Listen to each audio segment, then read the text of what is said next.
Sorry about that. I went to go use the restroom real quick. Let me, how you been, man? Here, let me move you to the other thing here. Okay, there you go. Cool. How you been? I've been in the U.S. for the past couple months, Oh, visiting wow. family. Cool, man. Heading back to Lisbon next week. Nice. Yeah. I don't know if you're familiar with the show, but we kind of do this, the top 3 posts of the week, where we kind of do like a, how do you say, like a, just like a rundown, the top 3 posts of Stacker.News. And then from there, we go into like some different segments. But it's up to you, totally, whatever you want to do, John. If you want to stick around for the whole show, that's cool. Or we can just do like an interview in the first like 20, 30 minutes where we talk about the projects that you're working on and stuff like that. It's, yeah, it's pretty straightforward. I have seen the show in the past. I have not seen it recently, so I don't know the exact format. But yeah, however you want to do it, just let me know when the part where I may want to leave is beginning. So I don't just sit here wondering if you're going to call on me. Yeah, so like if you can tune into, we have it streaming on Twitter right now, and then we'll go live here as soon as Keyan gets back from the restroom. And then from there, I'll start the show. We'll do like, there's like this little intro that I use here. So there'll be like a countdown, and then it'll kind of go from there. So, All right. yeah, and then I usually go, hello, is Joe, welcome to another Stacker.News Live, that kind of thing. And then we'll introduce you, because we're going to start with both of these screens on the thing here. So, but yeah. Let me go over here. Let me do some more prep here, because waiting for Keyan to get back. But yeah, it's been a crazy week, man. I'm so glad we don't have to talk about that. There's just a lot of the stuff. None of it made the top 3, so I'm like, thank God I don't want to talk about any of that stuff. It's just crazy times, man. Yeah, I think next week should be interesting. We'll see how the fallout is. Yeah. It's it's definitely a bear market, man.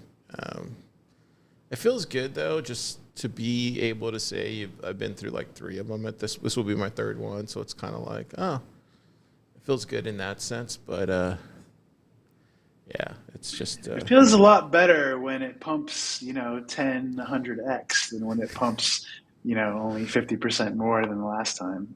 yeah. How high did we get last time? What was it? I think it was like 70, right? Or 69 Yeah. or somewhere around there. And then this time we got to like 125 or whatever it was. So as far as Bitcoiner history, a disappointing bull market. Yeah, definitely. Let me see if Keyan's. There he goes. Can you hear him? Can you hear me? I can hear you. Okay, cool. There you go. I can hear John, I think. Hey. What's up? How you doing? Long time no speak. I know, right? All right, Keyan. So what do you got for yours real quick so I can we can start the show here. You can just put to do, and then maybe we don't have to keep John. Okay, yeah. I can just start it. Basically, I'm doing money as language. That's the first one that we got, or that's the top one that we got. We need QR payments. That one, and then W2F Bitcoin. Is that what you got for the top 3? No, the other one is Saru's post. Oh, is that number 3 or number 2 or? That should be number 2. Okay. Number 3 is the QR, Colombia QRs. Number 2. Okay. Hang on 1 second, John. We'll get this started. Are we having John the whole time? I mean, it's up to him. He seems game for at least part of it, so we'll see. I'm still not clear what point. He's like, I don't know. I said, just let me know if we reach a point in the show where I'm probably supposed to leave. That way I know if you're not going to call on me anymore, No, dude. I want to try something different. You would be our first guest like this, so I want to start doing like people to come on and do the show, and then start using it kind of like that vehicle too as well. So we'll see how it goes. I mean, as you guys know, I have an opinion on everything. So if you want me to give an opinion, just say, hey, John, what do you think? And I'll keep going until you stop me. So. For sure. Let me see if I can find the case study. Which one was it, Keyan? What was the name of his? I saw it. It was like pleb dashboard or something. It should be top in the top week. It's right there. Top post week. Oh, Bitcoin Repo, that one? Yeah. Yes. Gotcha. Let me go here. So you said that one was 2, right? Mm-hmm. Okay, gotcha.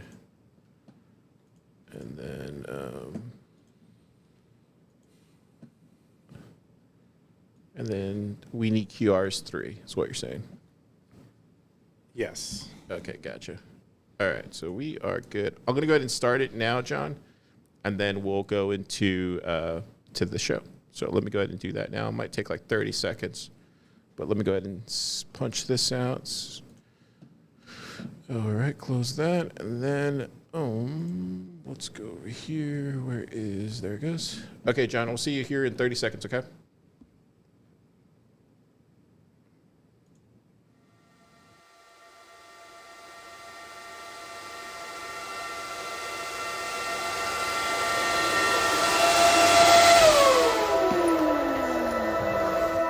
Live from Plant Lab in Austin, Texas, this is Stacker.News Live!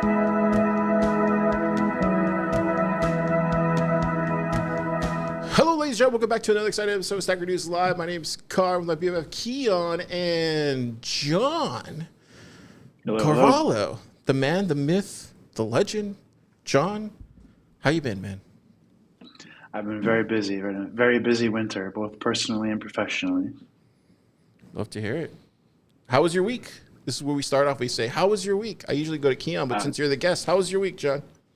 Well, my week started in El Salvador. So there was a conference last weekend, and then there was a follow-up kind of Tether on-site thing that I stayed for as well. But now I'm back in Florida visiting family, and then I'm going back to Lisbon next weekend. Nice. Keyan, how was your week? It was good. I didn't go anywhere except my office, and then not my office. So, John, I don't have much of an exciting life, but I saw some of the stuff from Plan B. But they didn't do live videos. Like I couldn't get access to full talks. Did they ever release those? I know that for the Plan B in Lugano, they eventually released them afterward. And I'm sure they'll do the same thing with El Salvador. I don't recall. I didn't notice whether they were live streaming. If they were, it was only the main stage. And there was like 3 other stages and rooms that people were presenting in. And I think those will come out eventually as well. Okay, cool. Yeah. Nice. Because I'm always sad when I miss these things and then there's not videos. But I would love to watch your talk. I know there was a lot of really cool stuff discussed. Yeah, the panel we did was fun. It was typically it's like, I'm going to be on a Bitcoin panel with Giacomo and, the typical, usual suspects, and you think it's going to be the same thing. But this one I thought it was going to be a generic topic, but they made it pretty interesting, so it wasn't too bad. And then my presentation was basically trying to get people to like debate me about some of my more triggering Bitcoin misconceptions that I like to harp about. And so I did like a 10-minute presentation and just let people ask me questions and challenge me. That was kind of fun too. Not quite as spicy as I thought it would be, but fun nonetheless. Yeah, so let's start there, John. Give us the latest on because I see that you posted this week on Nostr versus PubKey, the basics, and that's hell of a title. but just for the stackers, so the stackers that are listening at home, because me and Keyan don't have any dog in this fight. But what's going on here, and like explain kind of the idea around. I'm showing the PubKey website right now that has Big Bad John. But what is this, and kind of explain your kind of thesis around it and kind of like that. Sure. So the reason for kind of, I guess, triggering Nostr users again is that during the Plan B conference, we opened up the PubKey app or the web app to everybody. We added a little gateway to prevent spammers because it comes with free hosting. And so we added that so anybody could get in now. Before, it was previously invite code only, and you basically had to ask somebody on our team to get in. We were pretty open about it, but it's a lot of friction. And so now is the first time that people can just walk into the site and look around very easily. And so the reason why I bring up what is the difference between Nostr and PubKey thing is because I'm a Bitcoiner. Everybody I know mostly is a Bitcoiner. And so right now, Bitcoiners, the only thing they're interested in as far as, saving the web and fixing the web or fixing identity, any of these topics is now attached to Nostr. And unfortunately, I think in a way that is like, they think they need to be toxic maximalists about, every protocol now, because that's how Bitcoin trained them. And so inevitably, I can't even say anything about PubKey on Nostr or to a Nostr user without them saying, well, Nostr's better because of this, PubKey's bad because of that. But all of their criticisms are extremely ignorant. They're not actually researching what our protocol is made out of, how it works. They're just assuming it's worse because it's not Nostr. It's like, everything is a shitcoin with Bitcoin. And they're applying the same methodology. And so I tried to update an article that I actually made, I don't know, maybe 4 or 5 months ago, that was similar. It was AI generated, and I tried to make a better version of it this time, just because people are going to keep asking. So I know I need to have something to anchor to. I don't consider, you mentioned like a fight. I try not to look at it that way so much as I have no issue, triggering or trolling Nostr users that are extremely ignorant and rude and making no effort to do any sort of critical discourse. I'll give it back to them, no problem. But I think it's a lost cause to try to pretend that I'm going to take this entrenched, tribe and say, hey, throw your whole identity away and use my thing. I don't think that's the game to play. I think we have bigger fish to fry. I mean, we have, tens of millions of users on Blue Sky, more people using X and loving it than ever. No matter how much you want to complain about the algo, they're sucked right into it. So there's much bigger fish to fry on social. And in the end, that's not even our main goal. Our main goal is this whole atomic economy idea and bringing, user first web and markets to reality. Yeah, so explain that kind of atomic goal, because we talked about it before on other podcasts, but like just for the stackers that are listening, like, do you see like one protocol wins it all type of thing, or are you kind of more thinking about like, no, we can all play in the same kind of Bitcoiner sandbox? Well, I mean, in the end, certain people will not use multiple protocols for certain things, and they will for other things. And so the one true protocol thing, well, it's even incorrect with Bitcoin, right? Like since the invention of Bitcoin, we've had more protocols than ever, more monies than ever. The hyper-Bitcoinization idea is not really sound, right? And so, and even now, what are you on? We're on Stacker.News, we're on Nostr, we're on PubKey, we're on X, we're on Instagram, we're on TikTok. Like there's not one network, right? It's just sort of like a trend where people really want to go where they can connect with either solving the problems they're trying to solve or with the people they're trying to connect with or the ideas, data they're trying to connect with. And so the atomic economy is an idea. It's almost like a civic engineering project. It's trying to say, what is the lowest common denominator of how humans interact? And how do we map that digitally? How do we make sure people can figure out intentionally how to manage trust, intentionally how to choose which people they do or don't do business with? What is a mutual rule set for marketplaces? Things like this. So we can take advantage of centralized things at scale when we need to, but we can fall back to peer-to-peer when that becomes, hostile. And that's why we have this concept of like a credible exit, which is everything we do in this whole ecosystem of stuff that we're building has to be able to revert to user control. So like with Lightning, you have to be able to enforce your own channel. With your PubKey key, even if your server censors you, you have to be able to just update your DNS record, which is actually a public key domain that we use, mainland DHT, and just change your server. And then you have perfect continuity. You don't lose your followers. You don't lose your history. Your data is yours. It's just that if you opt into, you can have somebody else host it for you. And so this is a much more practical, scalable approach to censorship resistance, decentralized web, et cetera. And so I see it as a strict improvement to an attempt like Nostr, but other people might see it differently because I'm trying to do something, Nostr is a subset of what we're trying to do. And so I'm trying to make sure we could, if we wanted to, we could do PubKey exactly how Nostr is. We could do like signing every message and using relays and yada, yada. But the problem is that the rest of the design makes that kind of obsolete and less unnecessary. And that's why those things aren't there, is because, in our opinion, we figured out more practical ways to solve these problems. Do you want me? Yeah. If you have any, I think this all sounds good. I think you can see people doing pub key like things, at least topologically in Noster, where things are effectively pub key.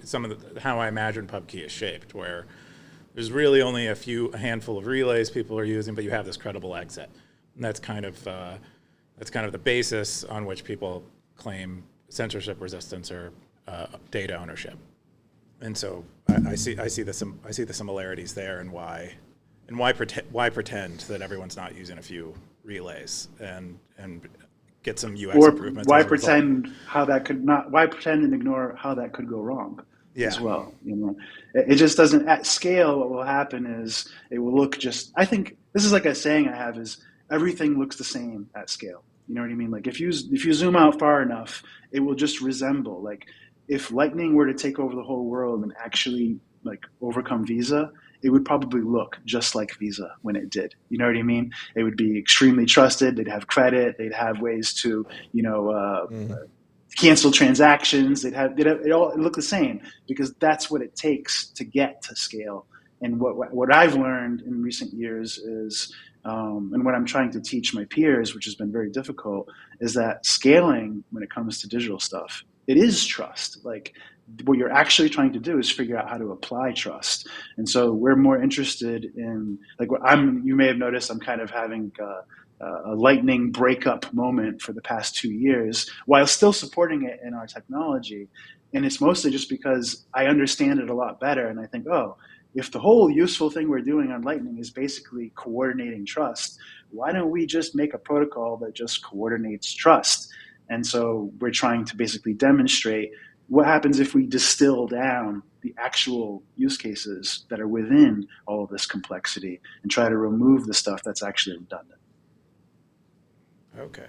Yeah, I think that's really cool. And another thing I was curious about is what's changed, I guess, from.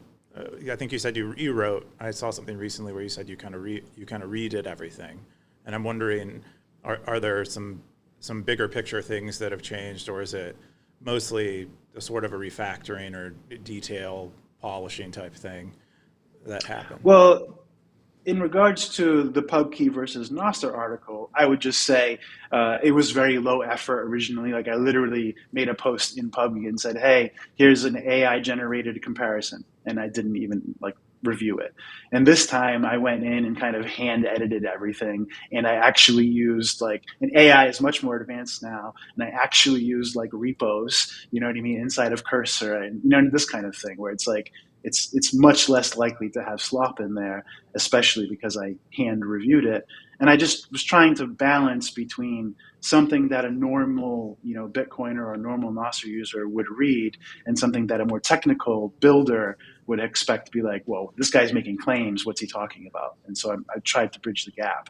As far as what's changed about maybe the atomic economy vision or the PubKey protocol and stuff like this, well, you probably recall going back to when it was called /tags. That was a whole different iteration of attempting to do this. That probably resembled Nostr even more because it was more early stage.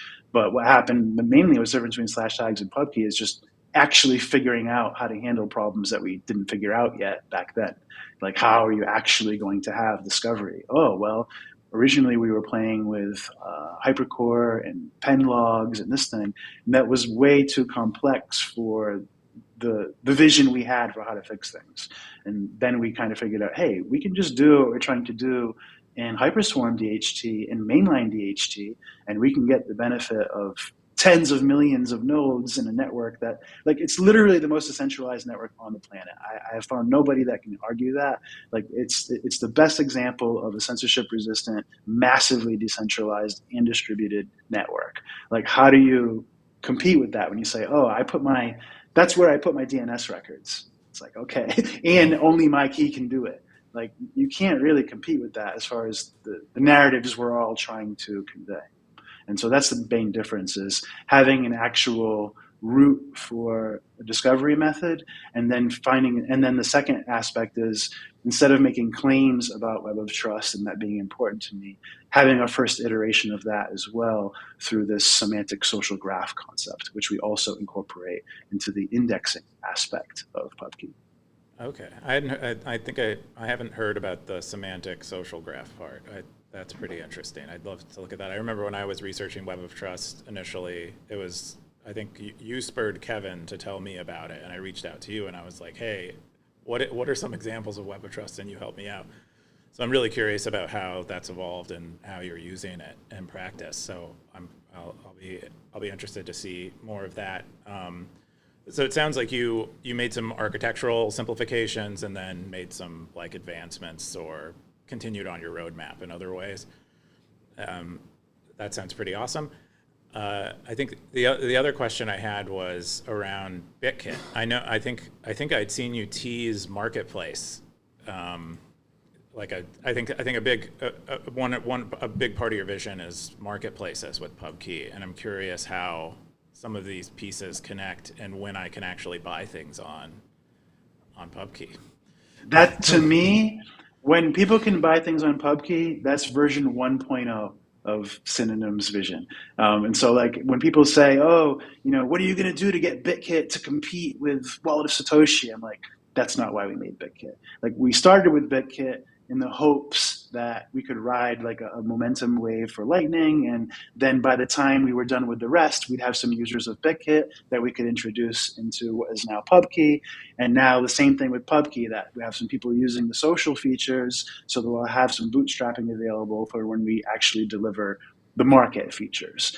And so with BitKit, we just released BitKit 2.0, which was a complete rewrite of the entire app.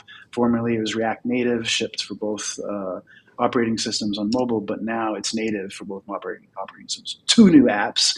It took us a long time, a lot of work, but those were just launched.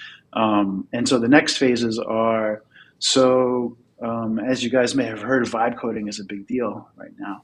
And it's called agentic engineering now, John. Guess what? I'm a developer now. And so instead of taking a vacation this winter, I spent 6 weeks in a rabbit hole, basically doing the R&D for the entire next phase of stuff. And so I made a noise library that implements snow noise for PubKey keys. I made PayKit, which maybe you guys may have heard me talk about in the past, or /pay as a former concept. And so this is basically a superficial payment protocol. So it's a payment protocol that's only for keys.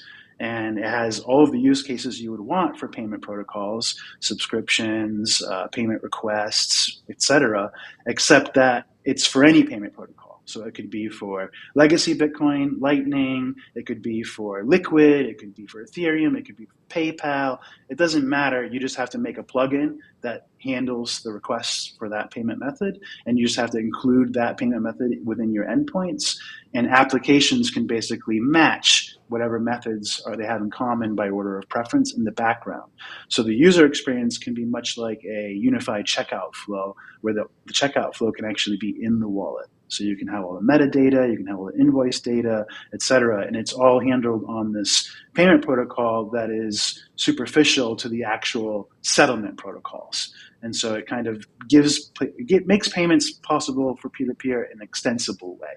And so the idea there is that I can't predict whether Lightning will still be here in 5 years, or whether Arc will be the next big thing, or Spark will be the next big thing, or eCash or Cashew, or all these things. We're inventing new protocols, and nobody cares that they're literally impossible to bootstrap, but we're going to keep throwing away the old one and making a new one. And so I think, okay, well, why don't we just do this on a superficial level, and so we can keep swapping out what's underneath. And so that's the idea with PayKit.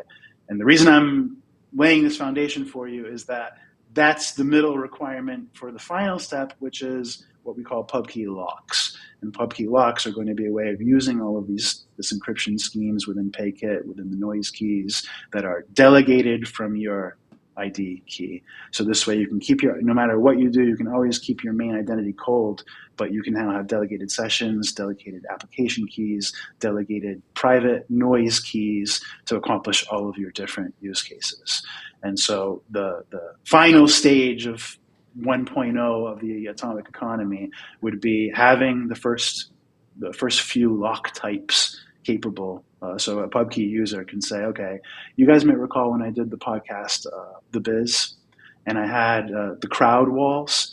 And so we'll have, that wasn't a way too early taste of what I'm trying to do here. And so if you want, you'll be able to lock your post with a crowd wall. You can lock your post with a pay-per-view, with a membership, with a tag, with a password, all these different things that are going to be peer-to-peer. So the payments happen peer-to-peer, but the home server is trusted to deliver the data in the end. And so if you don't want to trust a home server in that aspect, if you don't need the scale, you could then host it yourself instead.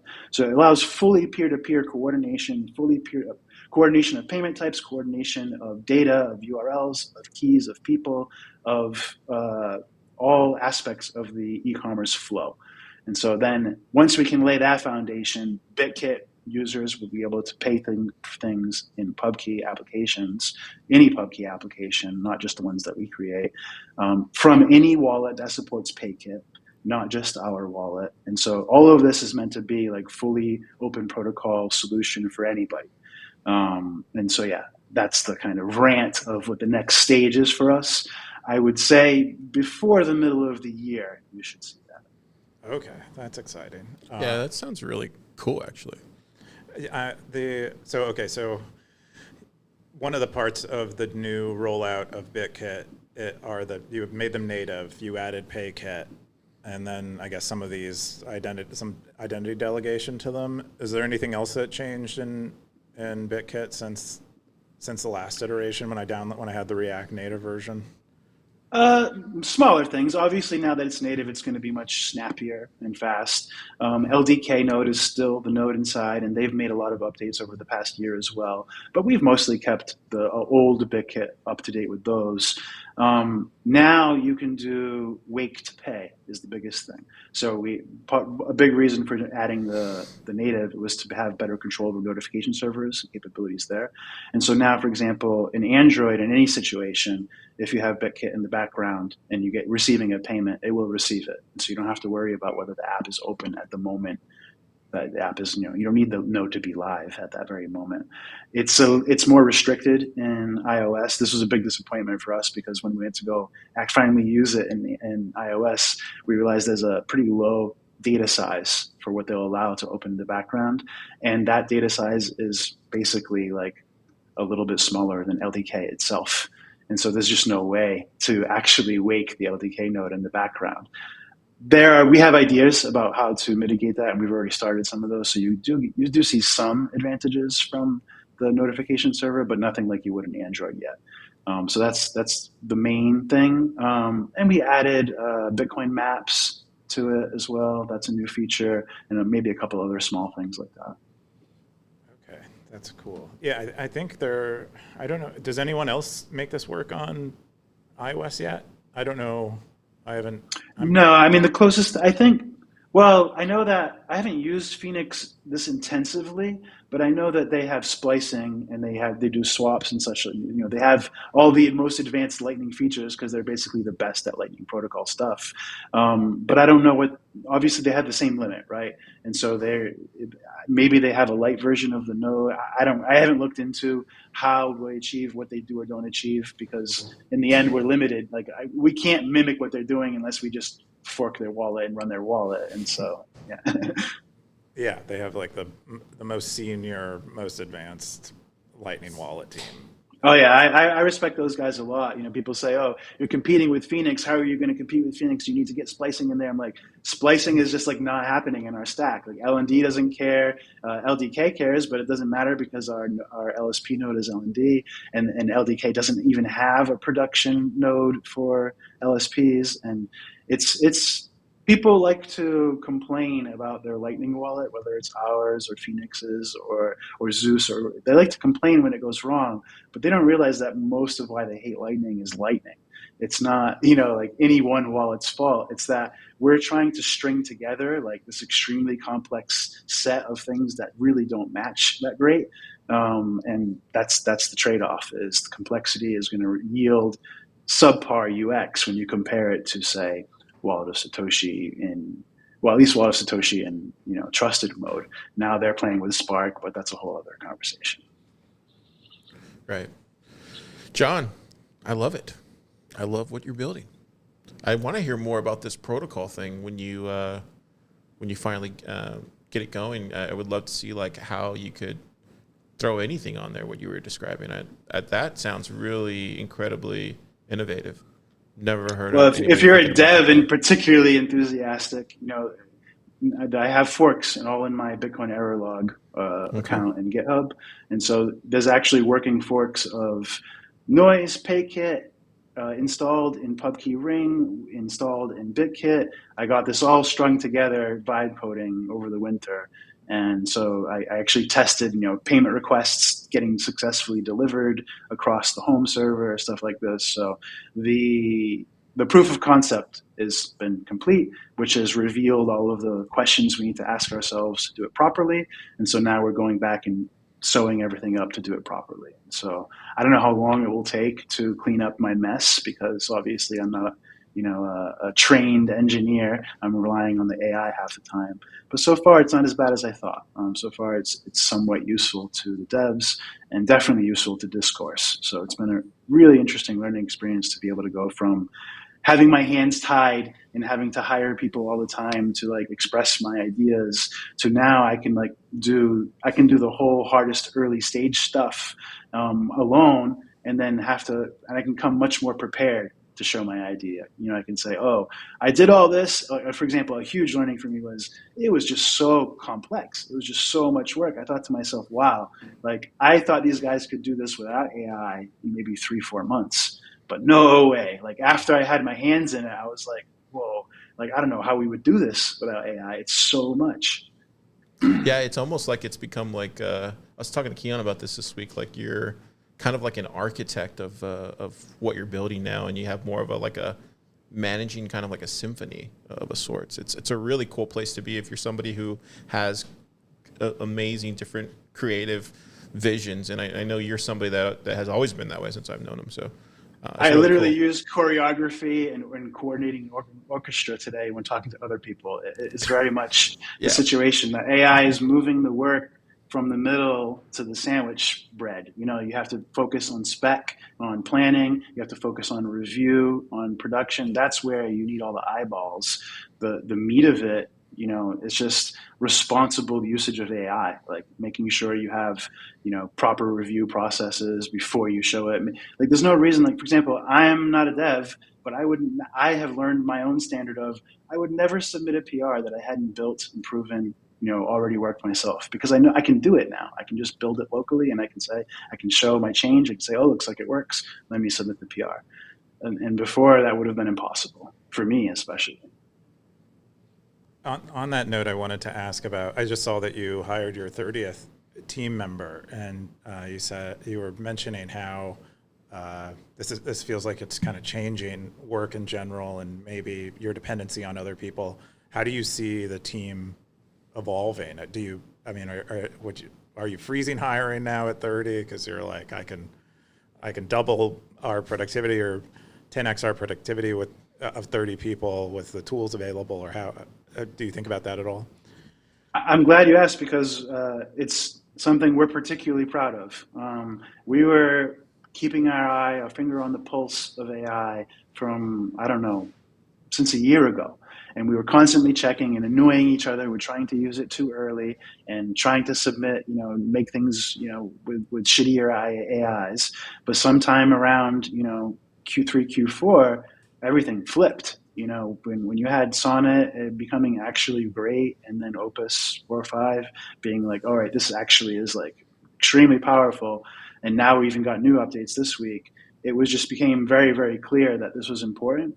And so we've been intentionally enriching the team, intentionally doing knowledge share calls about how the most enthusiastic and productive people in the team using AI are using it. And so we've always been doing this knowledge share and elevating the team to use AI since a year. And particularly accelerating in the past few months. We have internal calls, just AI calls. That's the whole topic is how are you using AI? Which AI are you using? What did you stop doing? This kind of thing. We have spreadsheets, what everybody is using, this kind of thing. We've actually started paying everybody's AI costs as well. And so part of our budget now, instead of being for recruiting, is for getting everybody on the team to have ultra plans. So it's serious business. And to answer your other aspect, yes. After you hire 5 people in 1 month, which is pretty much what we did when you factor in vacations and Christmas and everything like this, you just want to stop. It's like recruiting is a huge distraction, and we finally met our goal for the year 1 month late, albeit we met it. And you're just like, okay, we have to get these 5 guys acclimated. We have to keep on top of this AI thing. Now we're going to formalize how we do. Like, in other words, we're going to identify like what the middle is of AI productivity, who's below the middle, raise them to the middle. And so I'm trying to turn everybody in the team into a powerhouse. Well, internally, I'm saying I want everybody to be a monster. And so I want to be measuring an X. The least productive person in the team is 3x more productive than they were last year, and the most productive is 20x more productive than they were last year. And we want to close that gap and raise it higher and higher. And that is, in my opinion, affecting the job market. Because yes, I feel a lot more confident to stop hiring for a while. I feel like the only reasons I need to hire now are if somebody leaves or if we need to hire for like real scale. In other words, okay, we have 25,000 users in PubKey now, and that requires another DevOps, another QA, whatever. Like only needed for scale at this point, because I think we can keep amplifying the team we have, and I don't want to fire anybody. Like that sounds horrible to me. I want as much power as possible, so I'm just trying to figure out how to leverage my budget. So if I can get more leverage from getting my guys to use more AI, I'm going to do that instead of hiring more people, because the worst part of my job is managing the quantity of people. It totally distracts me from actually helping, from actually doing R&D myself. Like now that I know I can lever my ability as well, I don't want to be in calls. I don't want to be, dealing with whether to hire this person or whether this person should be fired. No, I want to have 30 guys on the team that I can rely on, that know what they're doing, that can be self-starting and independent and motivated and all excited about what's happening with AI. I don't need, to bring in a new guy, hope that he knows how to use AI, bring him into the team culture, and constantly do that every month. No.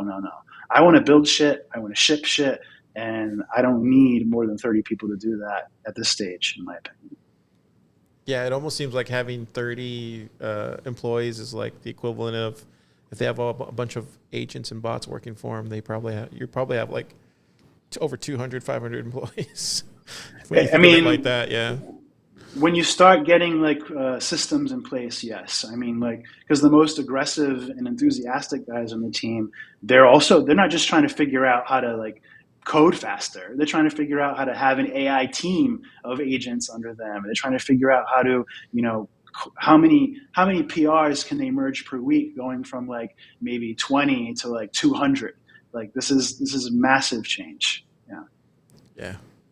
Cool stuff. So we're going to jump into the top 3 stories right now, John. You can stick around if you want, or you can or you can bounce if you need to during the show, but we're going to go ahead and do it now. The number 3 top story this week is we need QR payments in Colombia. This is from Perperato in the BitDevs territory. 2,354 sats, 2,100K boost. Keyan, what's this? Yeah, I guess Perperato was looking to build something like Square in Colombia. They saw all the Square stuff that was going on, and that they were, they had activated Bitcoin on the terminals or had an option to activate it there. And so they were like, how do I get this going? How do I get this in Colombia? Because I guess they're already adjusted to paying with QRs, as most of the world that isn't the United States is. or the Western world in general.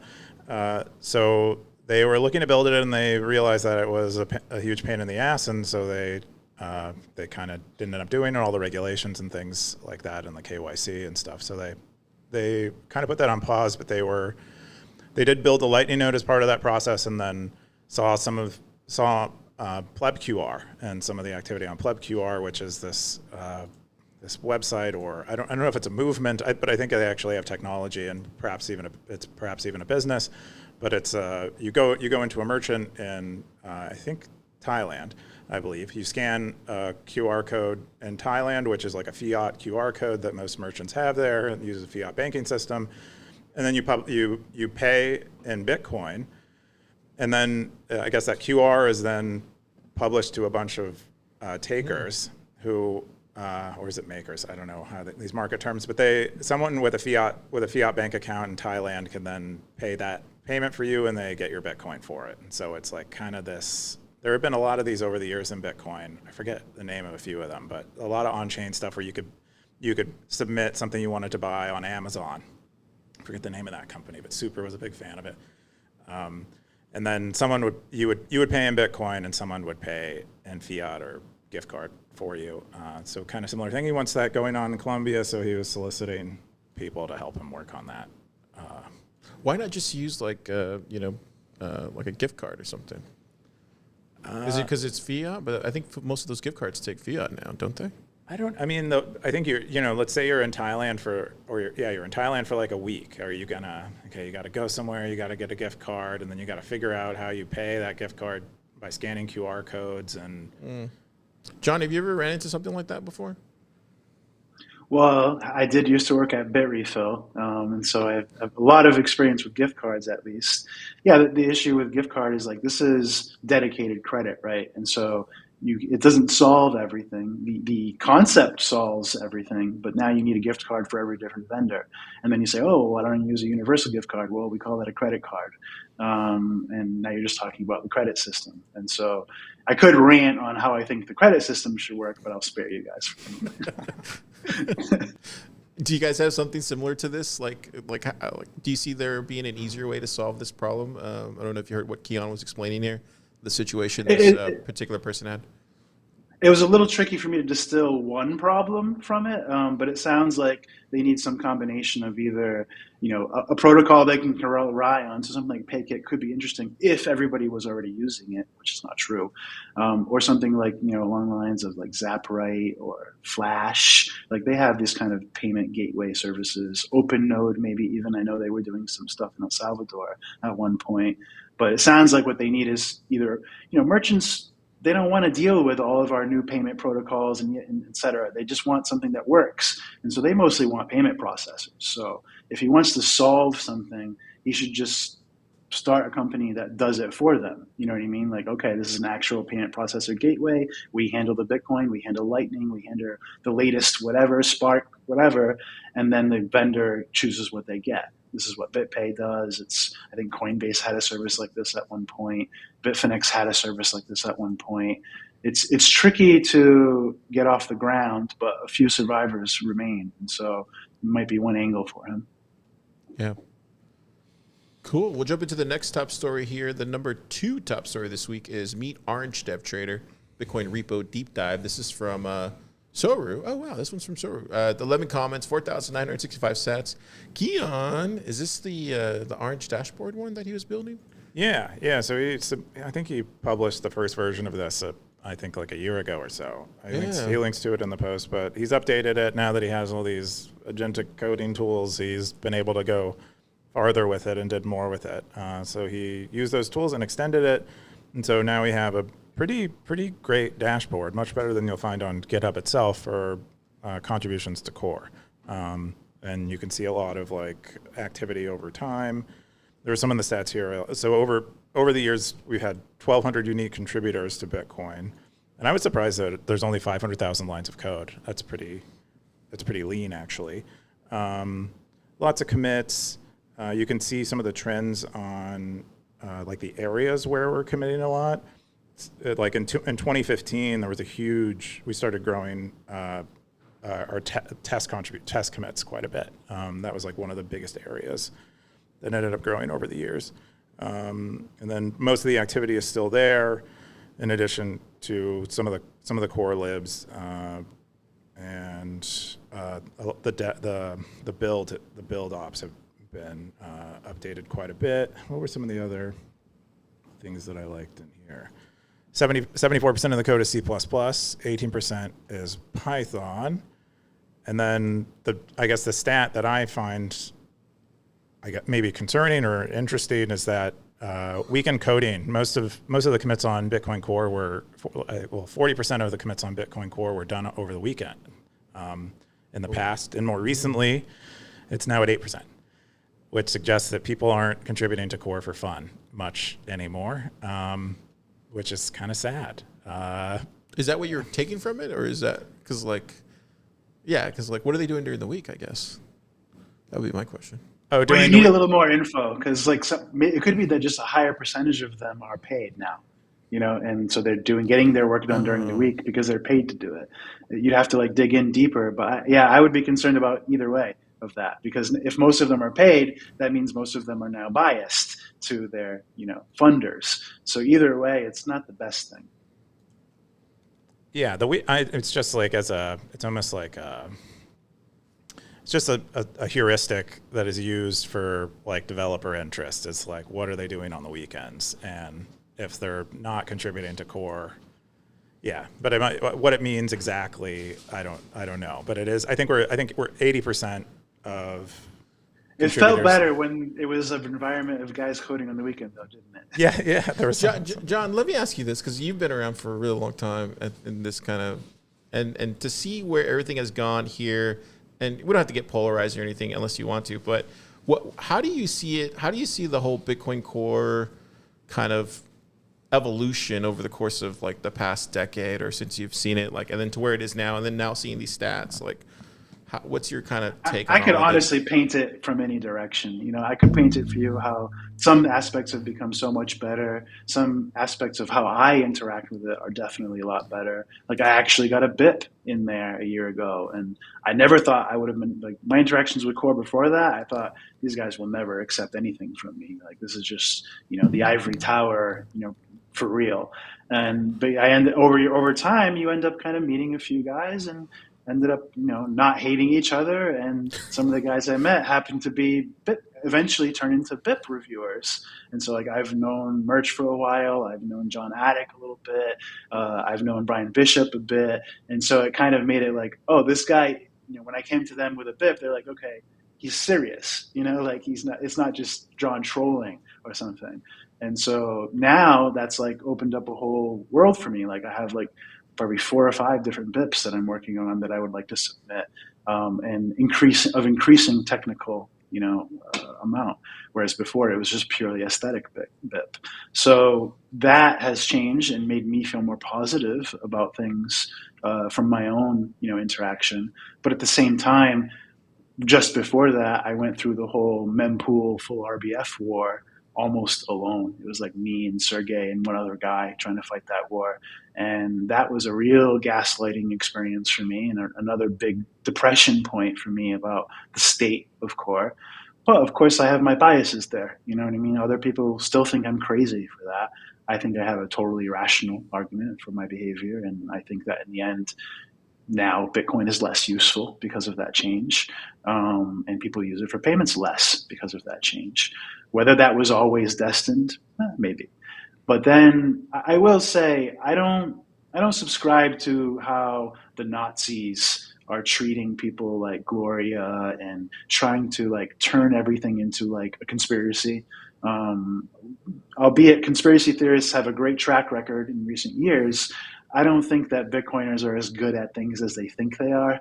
Everybody wants to be the white blood cell, and I don't know, we haven't needed that since since Roger Ver.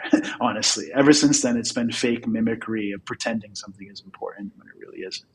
And I think that's the current drama is a big nothing burger, and it's been only a loss. You know what I mean? It's been a loss of reputation, fragmentation of Bitcoin culture, corruption of Bitcoin culture, of Bitcoin education. And so while I don't have a strong stance on specifically what Gloria was working on, like with package relay and all this stuff, I do think that there was a regime of core that didn't feel like the culture it used to feel. And so I'm a little bit excited, honestly, to see what fills that void. Hopefully it's not something worse. But I don't know too much about the circumstances of her leaving and this kind of thing. But there's definitely a clique aspect to core where you can be on the outside, and if you don't fit in and stay in the party line, your stuff will be less likely to get reviewed. Your suggestions will be less likely to be considered. And I've been told this by multiple core developers in private. And so the culture definitely has degraded since the former elders have stepped down or stepped back. So I think that, yeah, overall I liked it better when it was just Vlad, Peter Worley, all the classics, kind of running the show. And then it's just become less and less since then. And so I hope more pragmatic leaders step up, less controversial leaders, more. I think that I would like to see, and sorry for the rant, guys. No, this is great. This is great. I would like to see a culture shift in core of extreme caution and responsibility. In other words, admitting that core has more power than it probably should, and more trust than it probably should, and thus treating something like a soft fork as extremely oppressive. In other words, if we're going to do this, we have to recognize that it's just us and the miners doing this. And we have to justify that, because 99% of Bitcoiners will either not be aware of it or think they're aware, but really be very ignorant and have dumb takes on it. And so you have to be like, okay, like we have too much power here. We have to be very responsible. We shouldn't be shoving in Taproot, because nobody actually cared about Taproot. Not because it's good or bad or there aren't good arguments, but there just wasn't an actual consensus whatsoever. And so this idea of rough consensus, of building consensus, I want to see maintainers that don't believe in that. I want to see maintainers that are like, guys, we shouldn't touch this shit unless there's something broken, or we're making it cheaper for people to use or faster for people to use. If we're adding complexity, go somewhere else. It should be like taboo to add complexity, to add soft forks. A lot of people would disagree with me, but I think that you need that Overton window shift at the very least. So if the solution is better leadership, how do we get better leaders? Or and if that isn't possible, is there another solution? I don't know. If I knew, I would, try to. It might be what I'd be doing instead of Synonym. I don't know. I have been joking lately that if for some reason we either finish what I'm doing here and I want to move on to the next thing, or we give up for some reason eventually, that I would, if I still care enough, that I would be very interested in having like a Bitcoin, project where what we were doing was either funding or designing a distribution of core or even another implementation.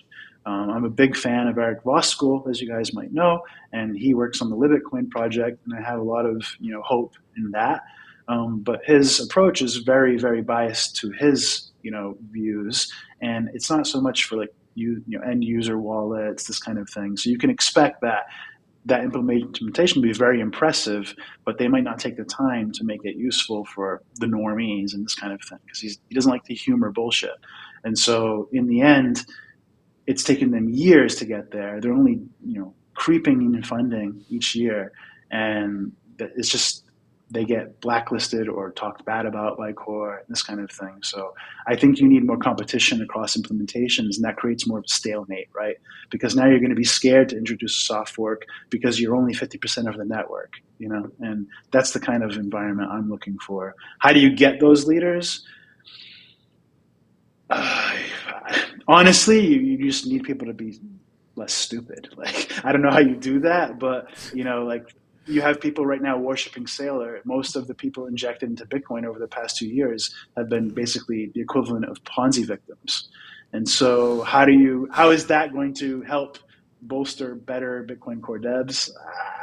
It's not, and now you have Sailor talking about he's going to get involved in the quantum topic and he's going to contribute. It's like, you know what I mean? Sometimes I just I really feel like, man, do I even belong here anymore? Do I even want to help these people anymore? Because it's like you miss, you know what it looked like when it was healthy or healthier. You know what it looked like when people cared about black market money and, drugs and paying for hookers. Even though that was an extreme joke, I don't care about hookers. I don't care about buying drugs. I just know that if nobody's using Bitcoin for those things, it's not actually valuable, because we can use anything to speculate. I can speculate on bananas if I want to. That's not interesting. Pick anything that's limited in quantity and speculate on it. That's not the interesting part. Sorry for the rant. No, that's cool. Yeah, that is a hard problem.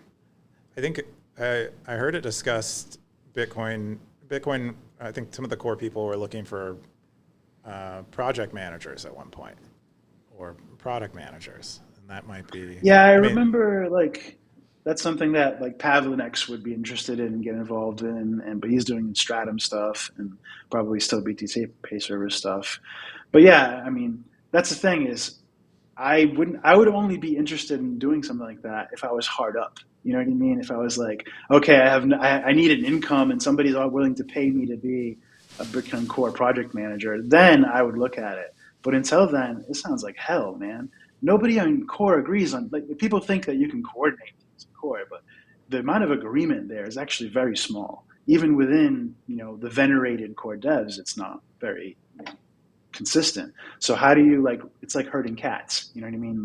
That can't be a fun job.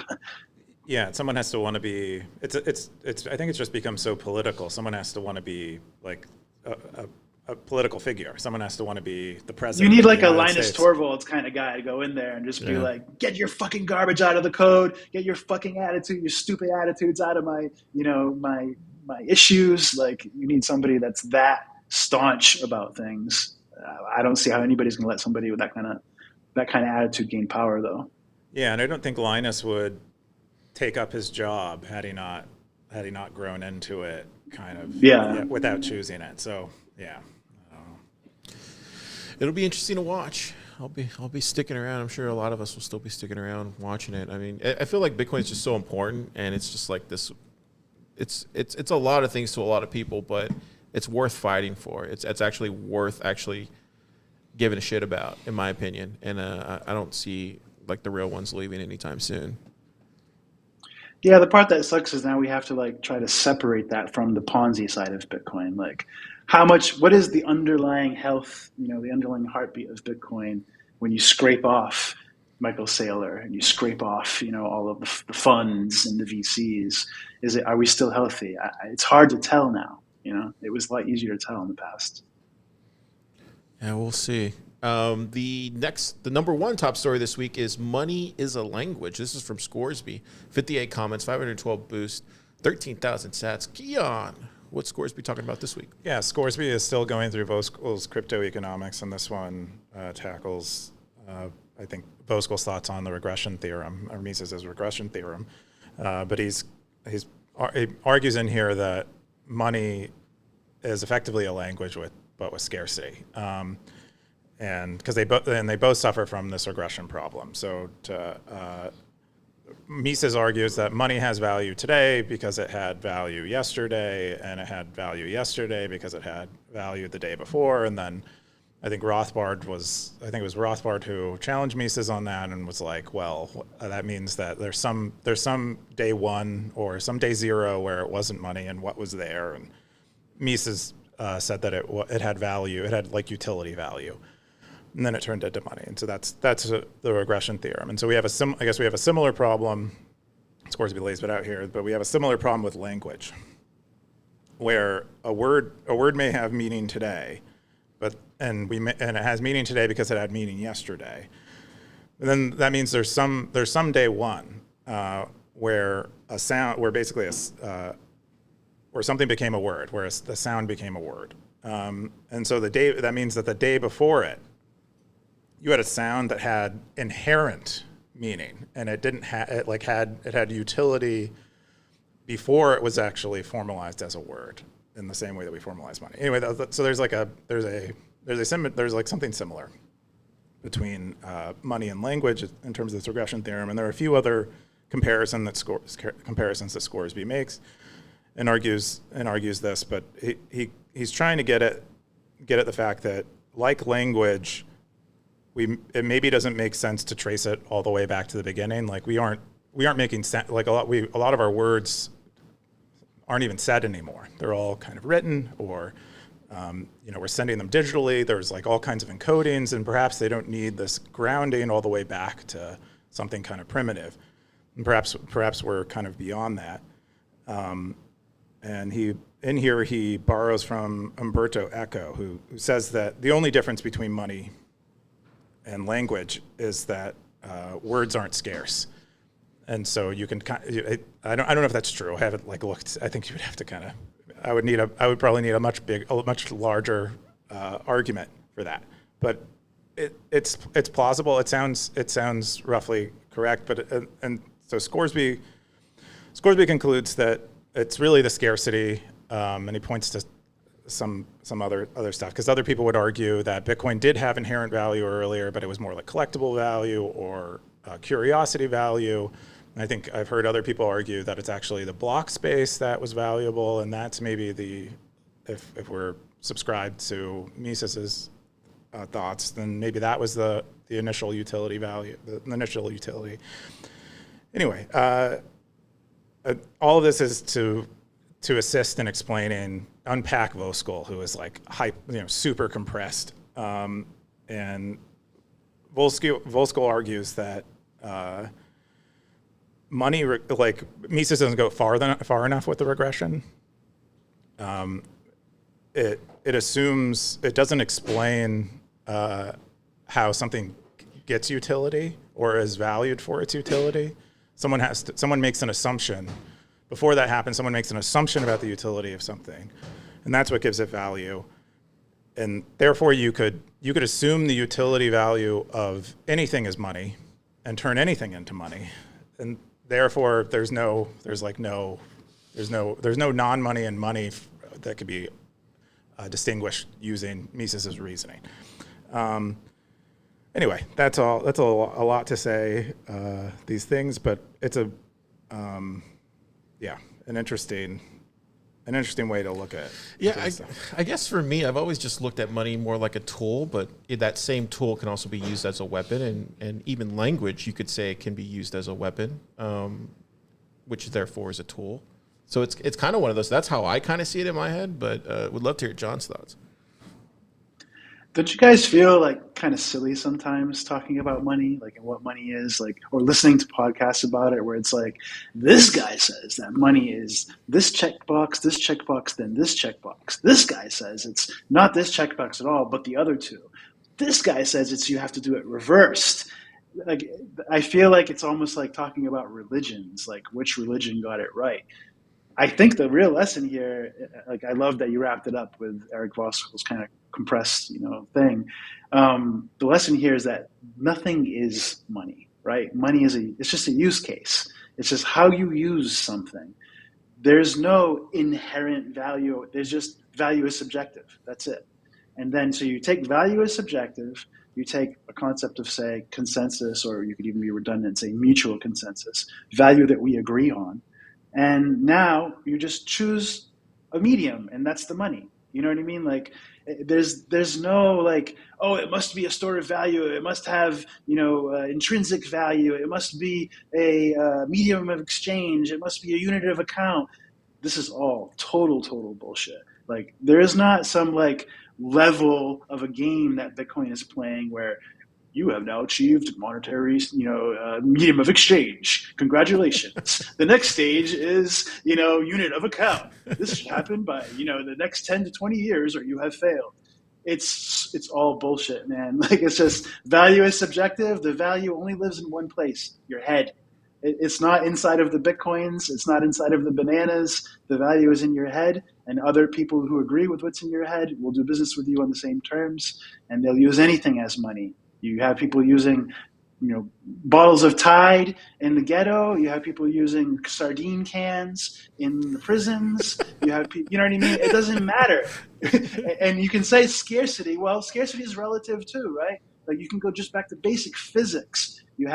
There's resources are limited, proximity is an advantage. Like these are just like basic physics problems. And so you just take all these concepts and you say, oh, that's what we're doing. You don't have to like make a checklist of what money is and then argue with other people about it.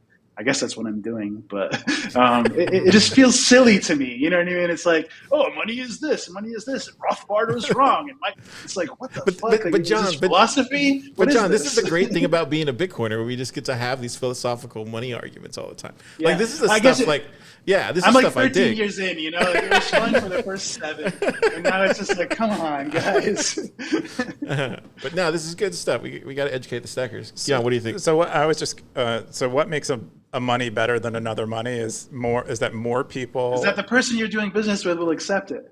They're more likely to accept it than other things. Is that what makes it a better Not money? even that, just that they will. You know what I mean? Like it's just a preference. You even have a money preference. You know, you could say, like I was talking about Paykit earlier. Imagine like I supported legacy Bitcoin, Taproot Bitcoin, and Lightning, and you supported Ethereum, Tron, and Lightning. Wait. We flip that.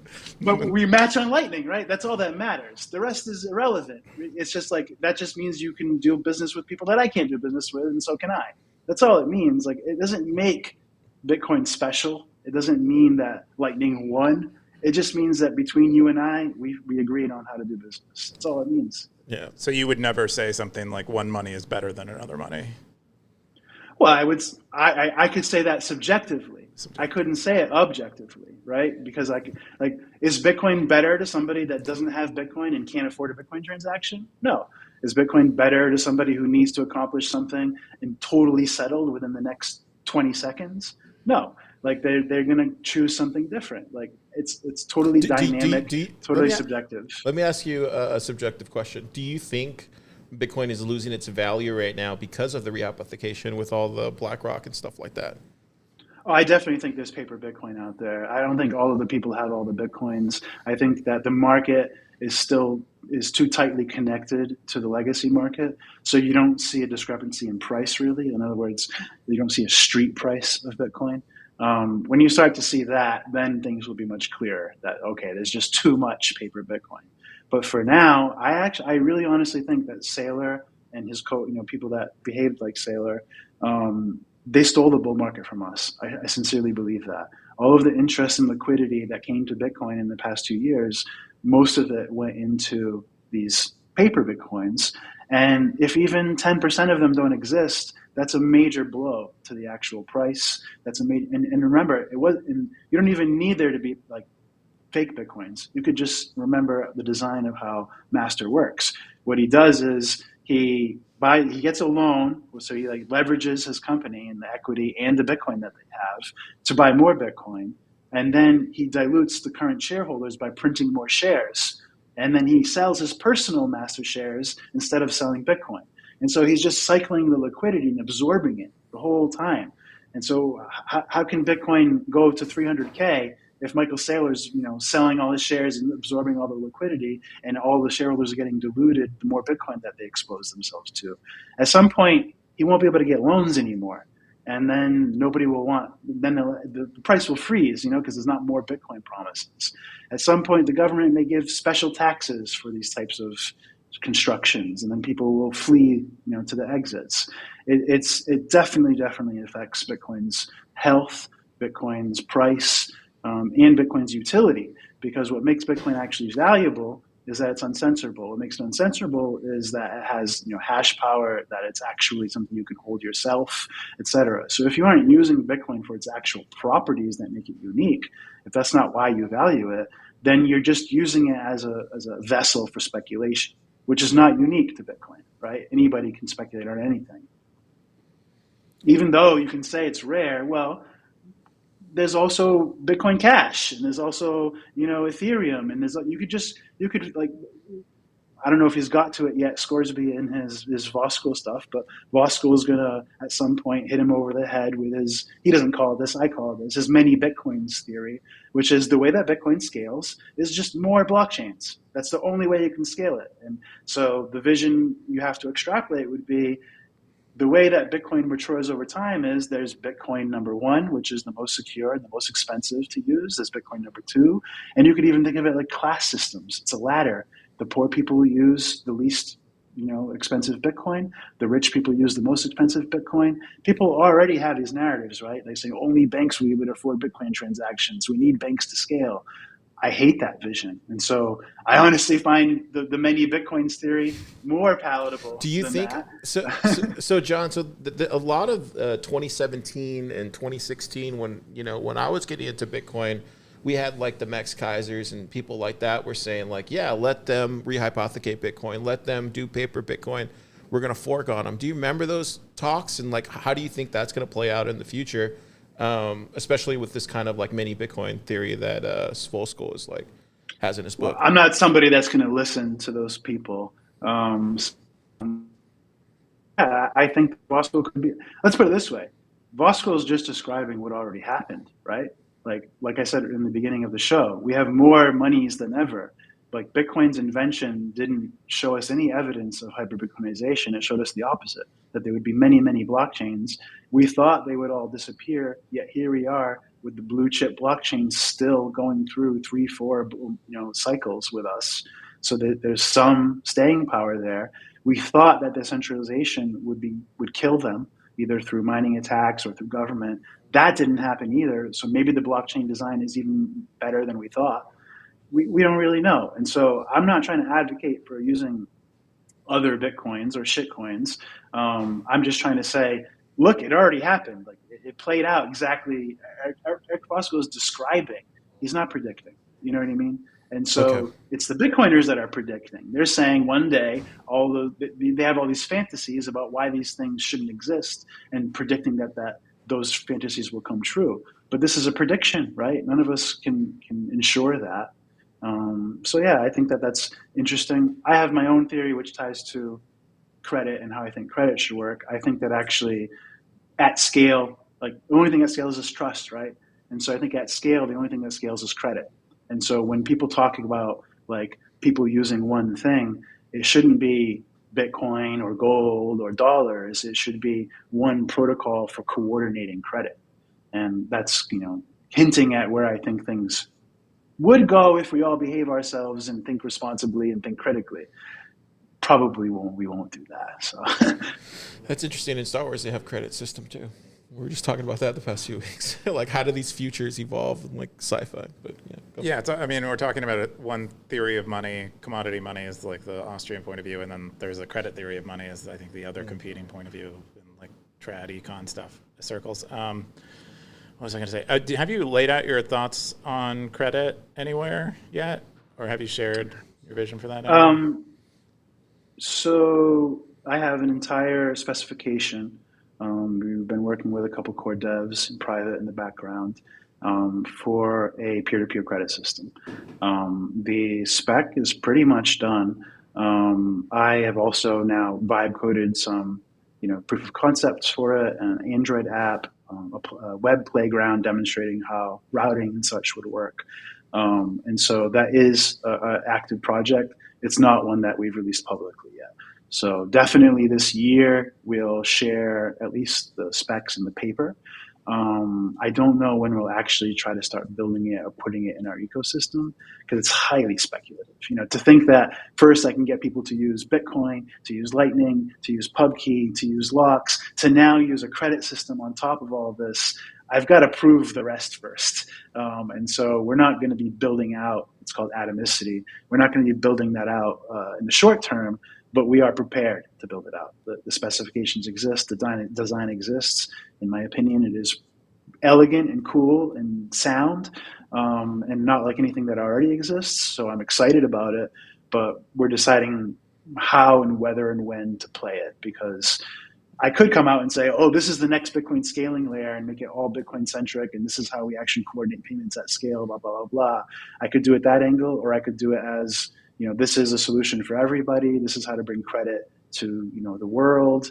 There's a lot of angles to take, but I'm kind of trying to decide that right now. We're in the middle of road mapping for the year and, doing our budget request for the year. So I'm deciding how deep I want to go on that. But it is a solved design problem.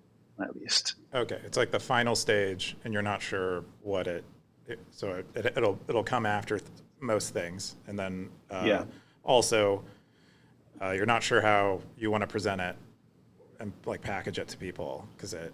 Yeah, like do you just make an app that just does this, or do you put it inside of PubKey, or do you put it inside of BitKit? And we have to figure out the user experience. Like, what is the best way to embed this to not like beat people over the head with complexity, this kind of thing, because it relies on the web of trust aspects as well.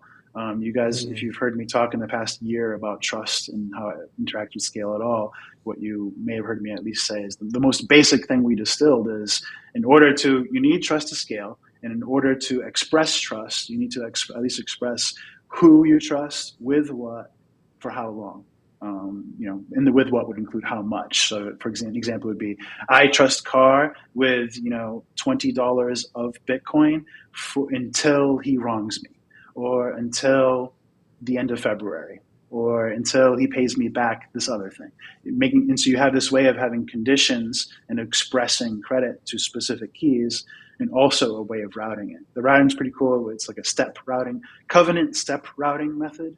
So there's not actual routing across the path. There's just repeated steps in the path. And this makes it easier to establish privacy, easier to deal with like the fact that this is all trusted and that anybody could disappear at any moment. And so there's a lot of cool stuff that we addressed and how to approach the problem. And it is fully compatible with PayKit as well. So the idea is that a proof in atomicity serves as a valid payment request in PayKit. So when you want to like call in a debt, you already have a signed proof that PayKit would accept that will automatically pay out, based off of whatever payment methods you both support. Anyway, it's a lot to kind of weave together. It took years to kind of make it all one elegant thing. And so we're just trying to ship it in the most sensible order possible. Yeah, I remember you talking about that like maybe a year or two ago when we were last chat, and it seems a little bit more fleshed out now than what I remember it being. So well, remember, I've been wanting to do credit since before Synonym. Yeah, the idea started. Yeah. I'm the one who invented the idea of tokens on Lightning and supported any amount of we were supporting the OmniBolt guys. We tried to do Omni. We did the first Lightning transaction of Tether by using OmniBolt back before Taproot Assets was even announced. It was even an idea. We supported RGB. I was part of that project for a while, got that funded for a while.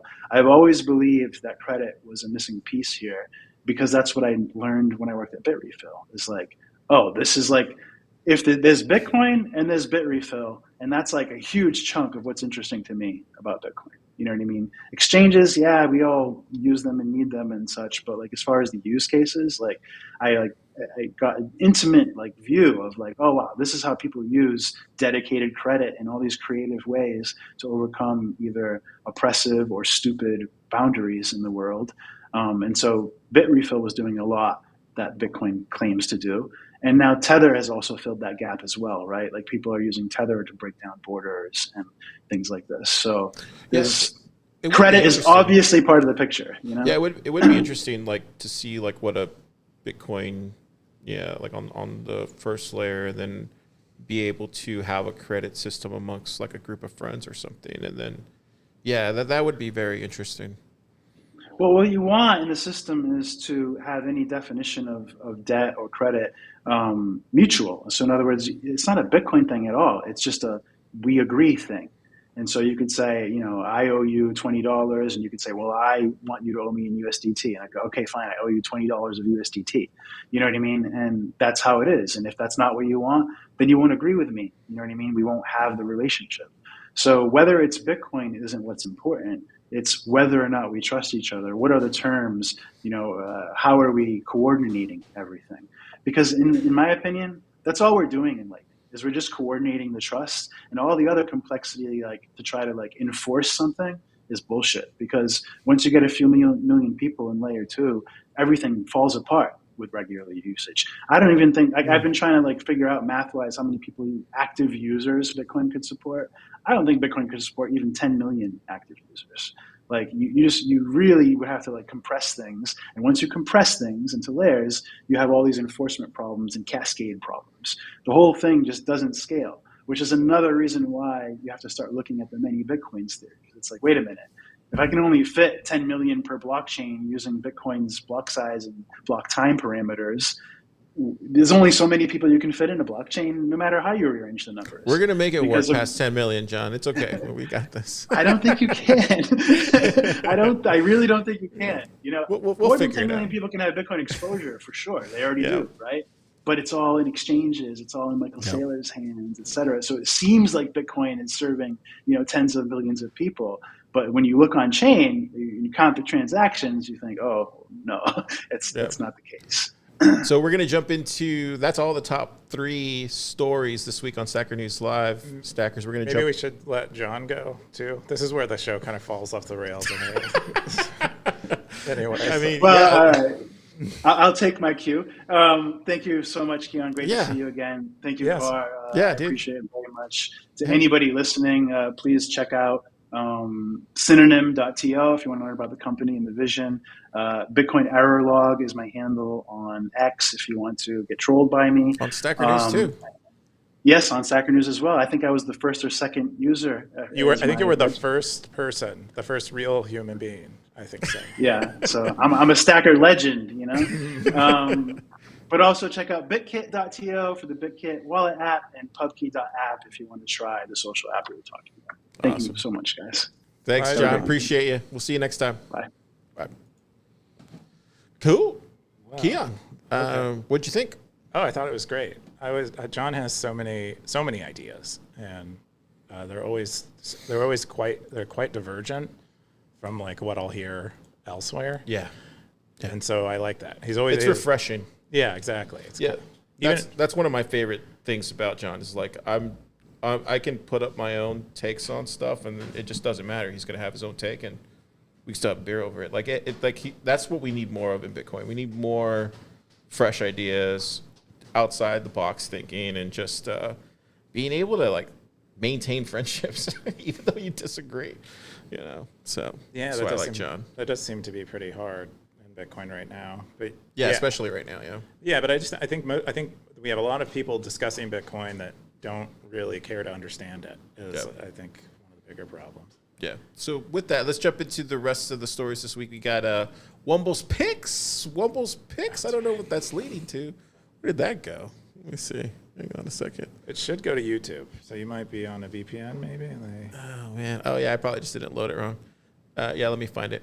Do you want to tell people what Wumbo picked this week? Yeah. So the Slate truck, I guess, was on Jay Leno's garage. The Slate truck is an economy e-vehicle.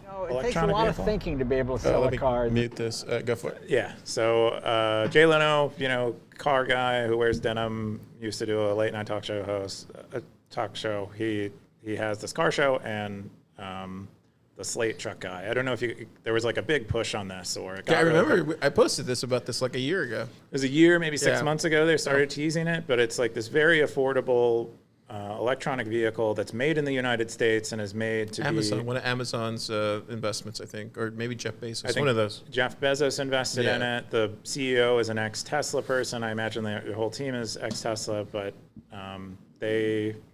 apparently it's in the prototype stage, and that's what he brought to Jay Leno's garage, and Jay drives it. You notice that he complements a lot of the thinking and like theories about the labor markets and stuff like that, but he doesn't exactly complement the drivability or anything of the car. So I'd guess it drives relatively okay. It drives nicely, but it's Toyota Camry maybe. Yeah, but Jay Leno, the guy who's driving probably typically like a $2 million car most of the time or whatever. It doesn't have. It's not going to impress him, but I imagine for plebs, this is a great vehicle, given that you can turn it into, it has enough mount points and stuff. You can turn it into like a Mad Max type, like, who's that guy who made that, like, the dozer thing? Oh, the kill dozer? Kill dozer. You can probably turn it into a small Don't give people ideas. Pleb kill dozer. Not for killing, maybe like a protect dozer. But It's cool. Like it has all these things. I don't know. You can look it up, but it's I remember it's very modular, and you could. It even comes down to the modularity. Even comes down to the dashboard and like what you want. A lot of things are optional, but I think like the base price is somewhere around $10,000 if I remember correctly. Oh no, 25. 25. Oh, okay, so it's gone up than what I remember. But yeah, it just depends on what kind of configuration you got. Well, they stripped away everything, so it doesn't have a stereo. It does have air conditioning, but it doesn't have a stereo. They just assume you're going to use your phone. It's gas too, right? No, it has a battery. Electric? It's electric. Okay. Yeah, I wish it were hybrid at least, because that would stop me. I don't like depending on infrastructure that's kind of young. Yeah. Like the charging networks and. Yeah. Maybe you can just like hack the crap out of this thing. That's what I would want to do. Just like throw a Clawbot on it, you know. Have Clawbot drive it for you. Have Clawbot just start designing other cool things you can do with it. That'd be pretty sick. It's pretty fascinating. He had a question. Let me go back here and find it. Where the question was. There he goes. The question that Wumbo had was: do you think American consumers really want a low-cost vehicle, or is the car a status symbol that will drive people toward higher-end cars? Keyan, what do you think? That's a good question. I don't actually know. I'm not much of a driver. I don't like driving. But I think they do want a low-cost vehicle, so long as it is. Maybe you want to just. Let me mute that again. So long as it is personalizable. It does everything that they need it to, and it's reliable. I think a lot of people would buy that as sort of their everyday if it made sense. But most people who own cars, they want to pack their own identity and status into it. But I think there's a way to achieve identity gains and status gains in an affordable way, and perhaps this vehicle will allow them to do it. I think if you really want an affordable car, you probably buy a used car, because you could probably get a decent used car for around $10,000, at least at one point. Maybe I haven't looked at cars in a long time. But I think there's a market for it. I could totally imagine if I didn't want to look at used cars and just wanted a direct-to-consumer car experience, and a truck made sense as a form factor, I didn't mind e-vehicles, I would buy this vehicle. Yeah. I don't know. I definitely think cars are status symbols. People definitely use that as such. I don't know. I don't know if I would buy this. They went up $15,000, so that's another reason why I wouldn't buy it.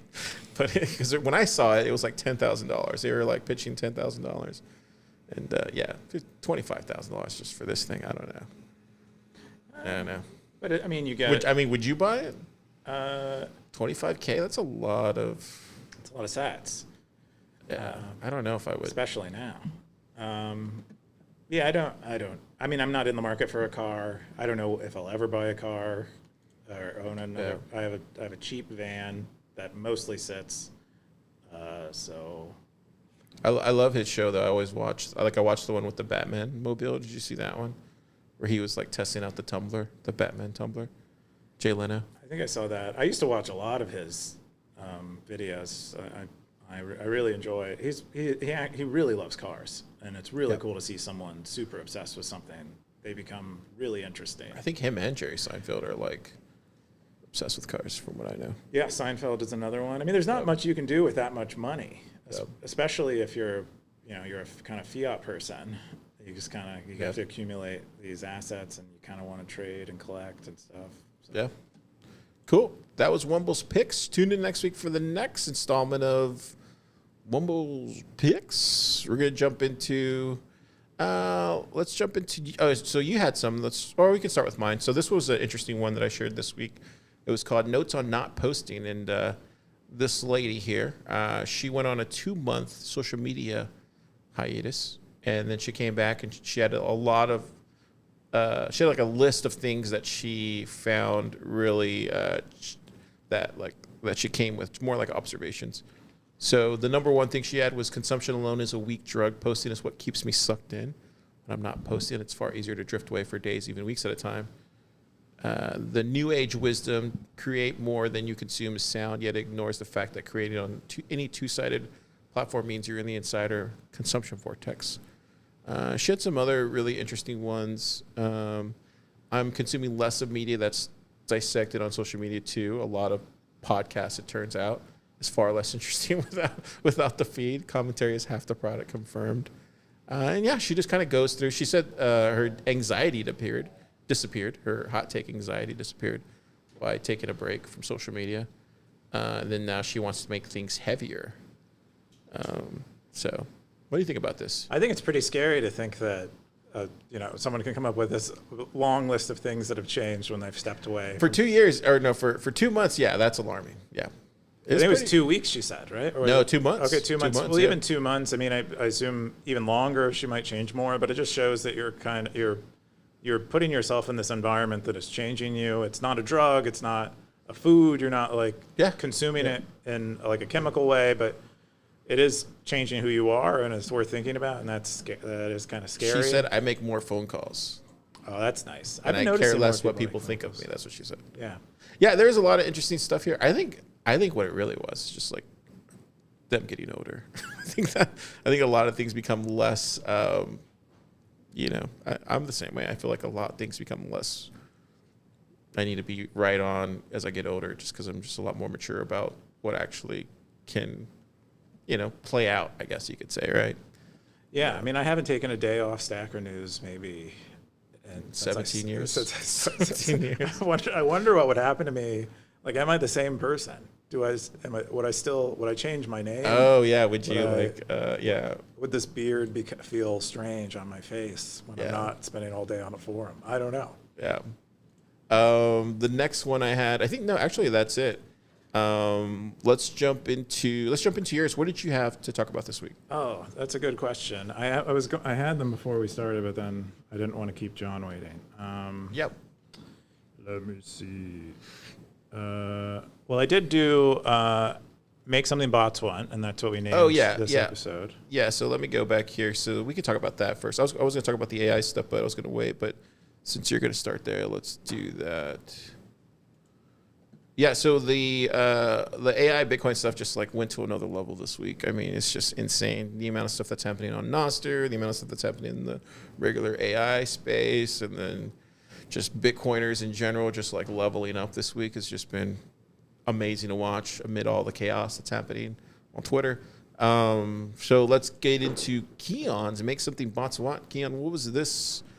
I kind of skimmed it, but I didn't really understand what your points were. So I was mostly saying that the internet population is going to grow a lot now that we're kind of, especially now that we have a lot of personal agents calling the internet. Post-Claw.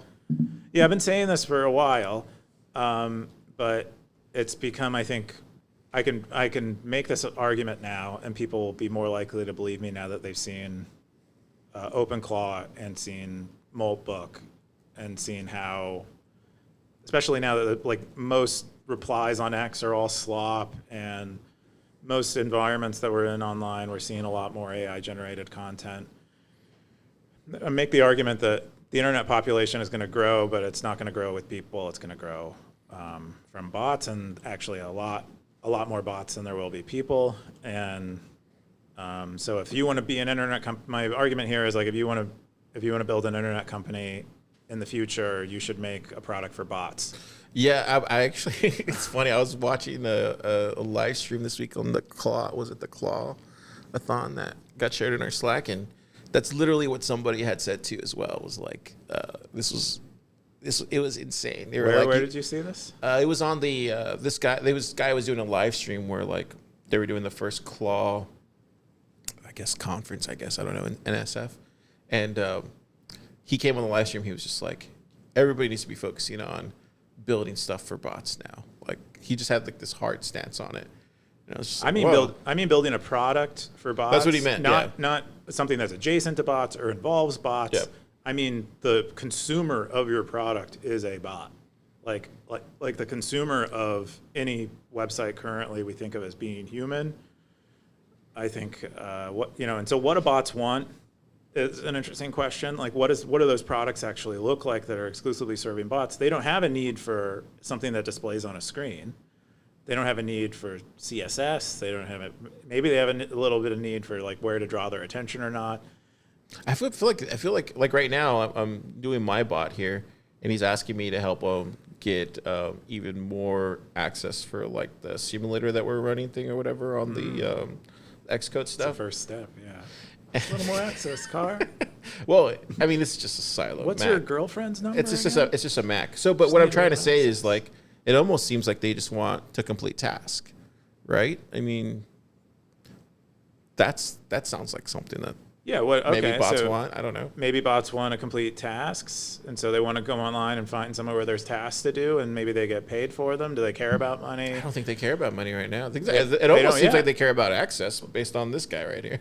Well, they don't really want anything except unless it's like downstream of what you've asked them currently. But I think at some point we do like encode into them wants, and that is like part of how they exist. Is they have some wants that are there as a result of their training.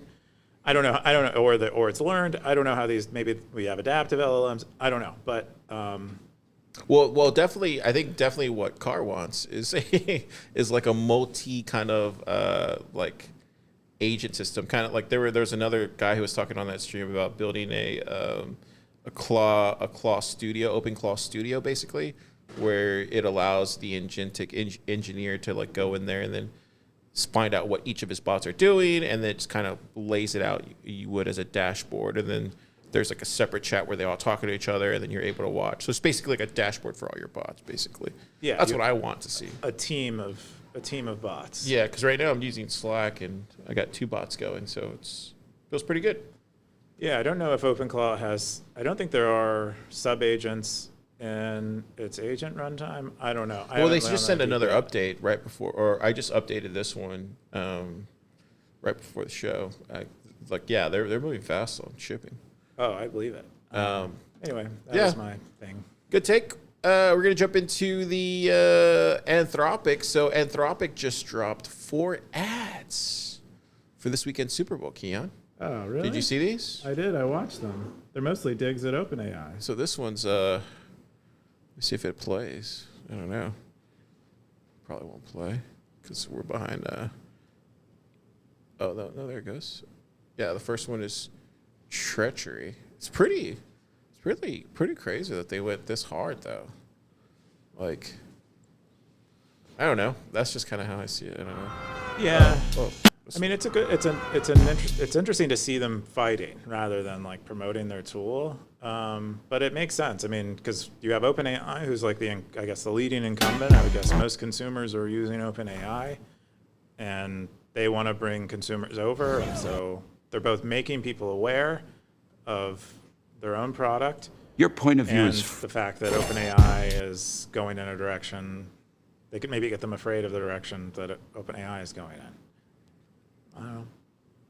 Yeah, I was just surprised that they, they had, they're going to spend this much money.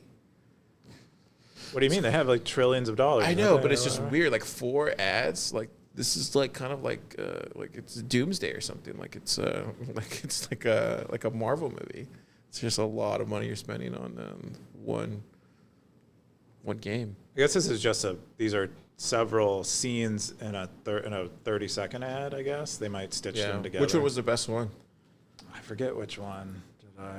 Because it all looks like, doesn't even look like real actors. They all look like they're like AI models, right? Yeah, I think the most disturbing one is the therapist one. And so if I were to run ads, I would pick the therapist one because that's one I will not forget. It's like kind of spooky.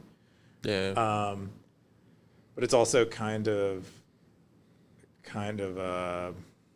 talks about sex a little bit or like relationships. So it's kind of weird. I don't know. What about you? Did you have a favorite? I haven't really watched any of them. I just wanted to post this before the show so that we can have a Super Bowl clip. How dare you? But I knew you watched it. Well, I watched it. Sometimes we roll the dice. Sometimes we roll the dice in Stacker.News Live, and I rolled right here. The next one I want to talk about is the creator of OpenClaw, Peter Steinberger. He says, I ship code, I don't read. Did you listen to this podcast? I'm like halfway through. No, I know a lot of people did, so that's why I haven't listened to it. He has a lot of really opinionated takes. He said that he used to be one of those developers that was very how do you say, like a perfectionist when it comes to like every line of code. And now he feels he's just more of like an architect of a sort, like kind of what John was saying earlier in the show, just kind of like that. And he has all his claw bots kind of going at it. But it was a very interesting podcast because it kind of lets you know like where he came from, like how he started, like a lot of the different kind of avenues he could have went developing. But the fact that this was the thing that actually went viral, I thought that was interesting. Have you heard any? Have you seen any of his talks or paid attention to what he's been saying, Keyan? No. He's from Vienna, by the way, too. I mean, most people are so obsessed with this thing right now. I kind of get it second, third hand, and it's fairly well distilled into like the main points of what is going on. I'm more interested in the architecture of like OpenClaw itself, rather than like who this guy is and what he thinks. And the architecture is really interesting. And so, yeah, but I have seen a little bit. Yeah, he says this one he keeps reiterating on was the close the loop point. He says AI agents must be able to verify their own work. Peter designed systems so agents can compile, execute, and validate output themselves. Yeah, he even took a jab at that. He even took a jab at the Ralph thing. The Ralph thing that was, going on here. He was just saying that there's just so much stuff in AI right now that's just absolute crap. And he went on for a while about it in the show. So, you got any thoughts about closing the loop? That's that sort of mindset.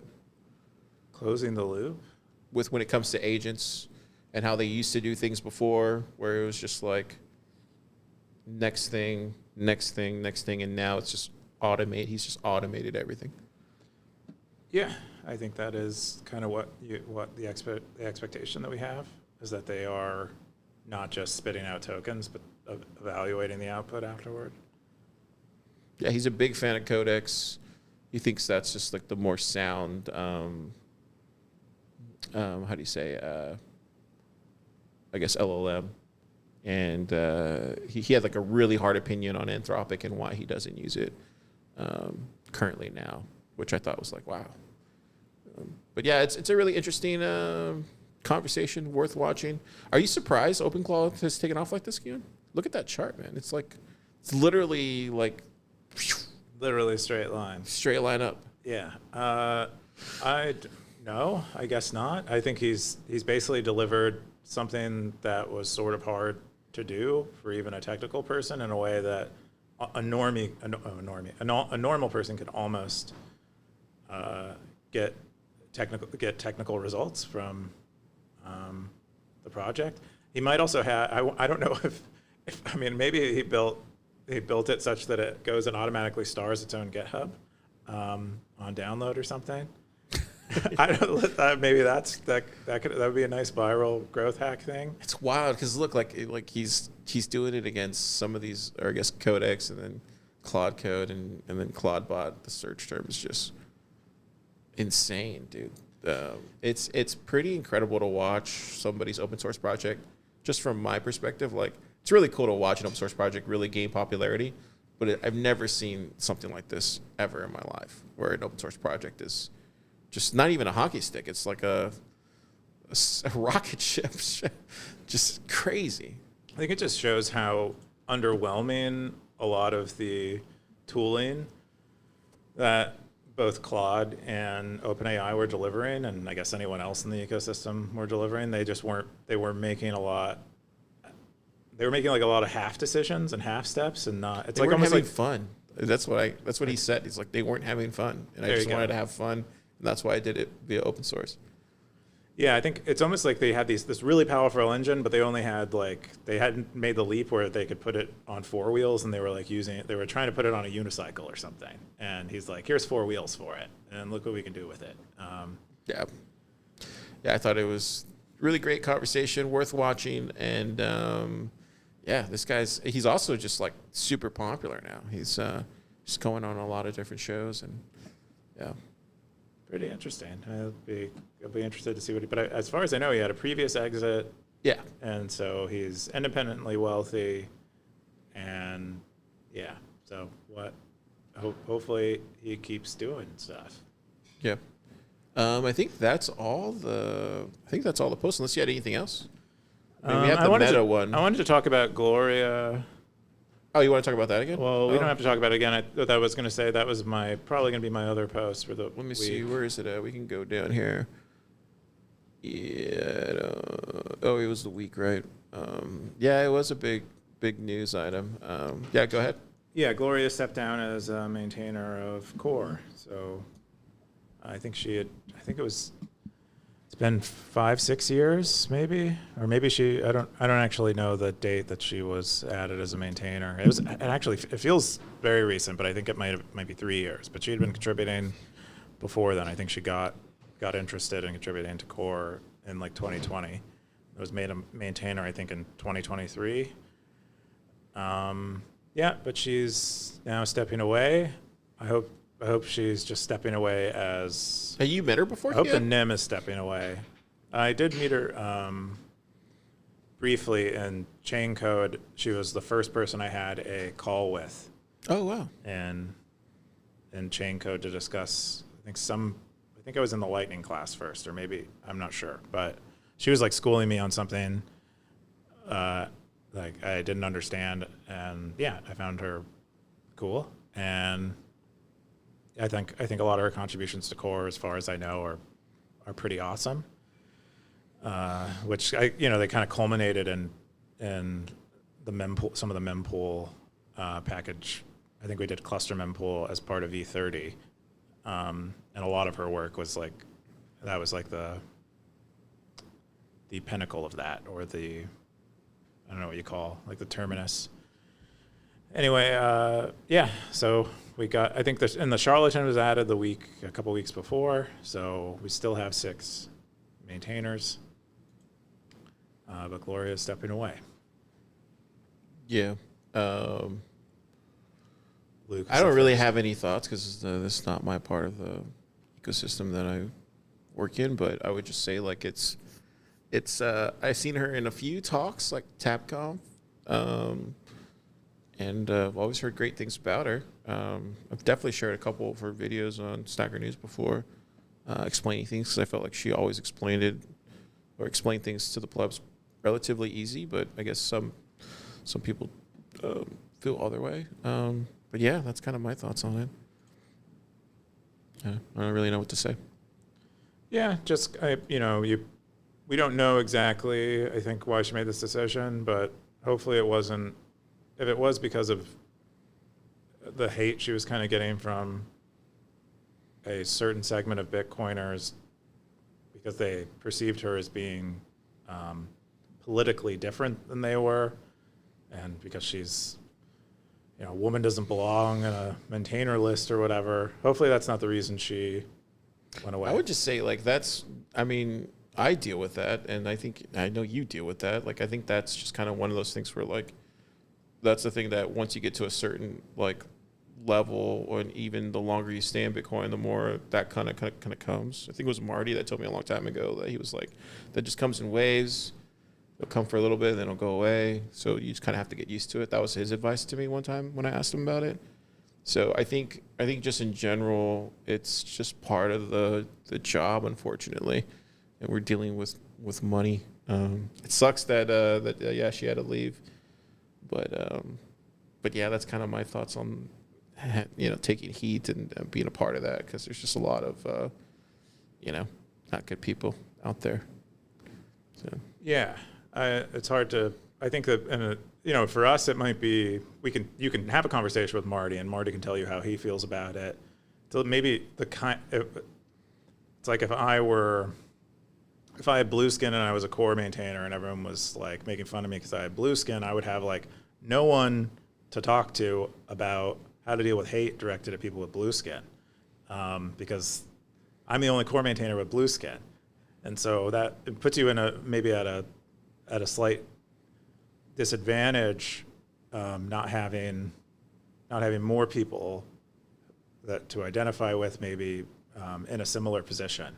Like, we can look to Marty, and Marty will say, okay, wisely say, this is just part of being a guy, and we can confirm that's true.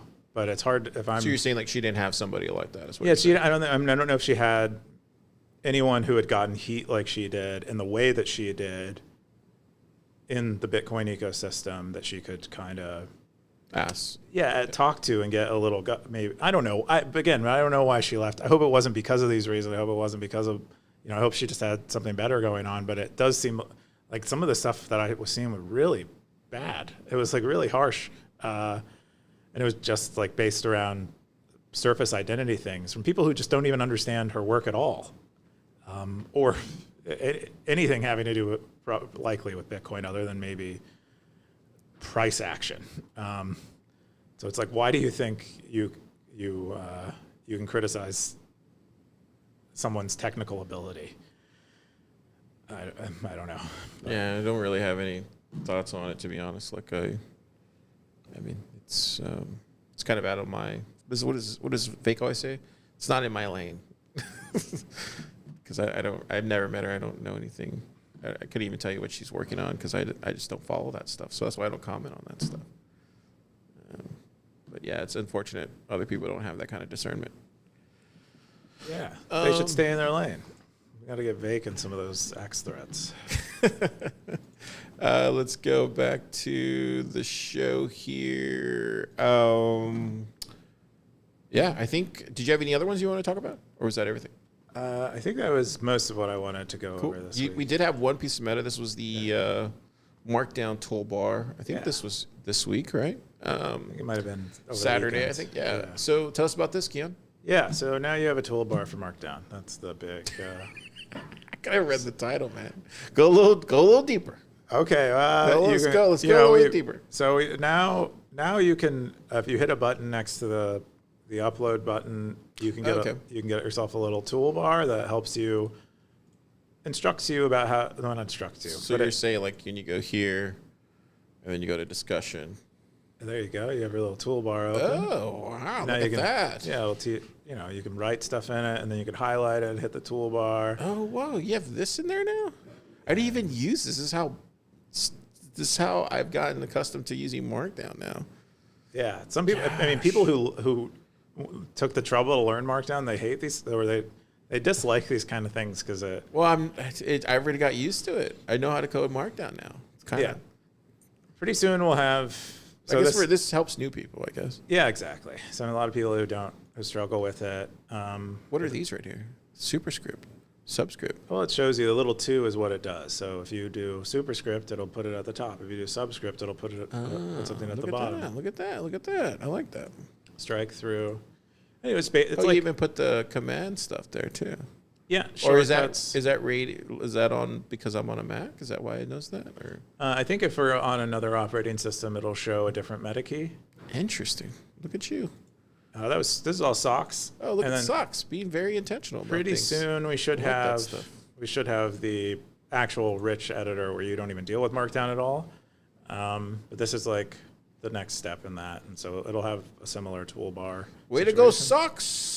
Way to go, socks! This is what socks been working on. Let's jam. Good job, socks. Good job. Resonance was a cultural reset, socks. That's right at the bottom. Nah, that's cool. Every time I go through Stacker.News and I see a socks post, I come here and I jam to this. Oh, really? Yeah, when I listen to this when I watch and read the socks posts. All right, that's enough of that. Anyways. Vibes, dude. I think we just got copyrighted. Hopefully that's indie, Ben. We'll see. Yeah, good stuff. Anything else? What else happened? There was like some other stuff that no one cares about, but it was just like some small improvements that collected between releases that I didn't want to announce. So anyway, that's the release. Good stuff. We're gonna jump into Top Cowboys. Giddy on up. Yeehaw. The most popular segment in Bitcoin, but slowly being overtaken by Wumbo's picks, is the Top Cowboys. John here to get too excited about this segment. I mean, it was just too much firepower for John. John was like, I got to leave before I get to the top Cowboys segment because I just can't. Yeah, he's been in Bitcoin so long. He can't really put this much. He's never seen this many people. He's never seen so much. So all the people that are just coming on the stream right now because of the top Cowboys. Yeah, he couldn't handle it. He doesn't want to get that popular. So yeah, it's okay. We understand, John.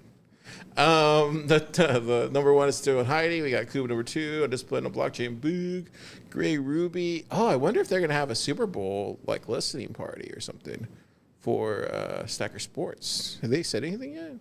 Oh, you mean like I don't know, a watch party? Yeah, that'd be cool. No, they don't have anything yet. Okay. I imagine I don't think they're like located near each other, and they have like mostly. No, I was thinking more like a Stacker.News like type of thing. Oh, I'm sure they'll have a thread, like a discussion Let me thread. see if Gray Ruby has anything going on. I see some bets going on. Gray Ruby says, no, nothing on the Super Bowl. Okay. Well, looking forward to seeing if something happens. Okay, cool. We'll go into, we got Optimism climbing the charts, Scoresby, Simple Stacker. We got Den, we got Real Bitcoin Doggy. Yeah. A lot of people haven't updated their profile picture. Are you concerned about that? No, I'm not concerned about it, but I do feel bad about it. Why do you think that is? I don't think we don't really display the profile photo anywhere. So they just haven't noticed, you think? I think a lot of them haven't noticed, or it's like not worth the effort to do because we don't display it anywhere. Wow. Why would you? Got Solomon, Satoshi, Kepford, Nunya. Yeah, even Nunya hasn't updated his. You got Justin. I didn't even know we Shocknet. supported GIFs in the profile Really? photos. I guess we do. Look Where? at Chaotic Heavy. See the animated? moving? 44. Yeah. It's not moving, is it? It is. You're blind. Yeah, I'm pretty blind. Oh, it is. Oh, it's a Minesweeper. Is it? Cool. Yeah, from the game? From the game, yeah. Yeah. I didn't know that. Yeah. Let's see here. We got Pleb Poet, Matt's Fang X, Just Shock that replaced this photo. We got Cheese Over, Cheese Creator. That's an interesting stacker name. I'm here to snack sats and great cheese, and I'm all out of cheese. Oh, wow. See, this is the stuff that the stream is just going off the rails right now because I just saw that. Oh, yeah, the crowd was going wild. I'm sure. Oh, man, dude. Okay, I got to stop. This is just getting too much. We're going to jump into the comments from last week where they either grill us, hail us, or something else. We'll see. Let's see what we got this week. Where is it at? I keep missing it. There's just so many posts coming in. Make something right now. bots want. It's right there. It's right under 35 Yeah, million. there it goes. Okay, cool. I found it. Yeah, top comment from YouTube last week was on the Ray Dalio thing. This one kind of blew. I forgot to mention this one kind of blew up last week for Stacker.News Live. So a lot of people were watching it. But he said, "Look around at our society. Isn't this blankety blank hole of a country proof we are circling the drain?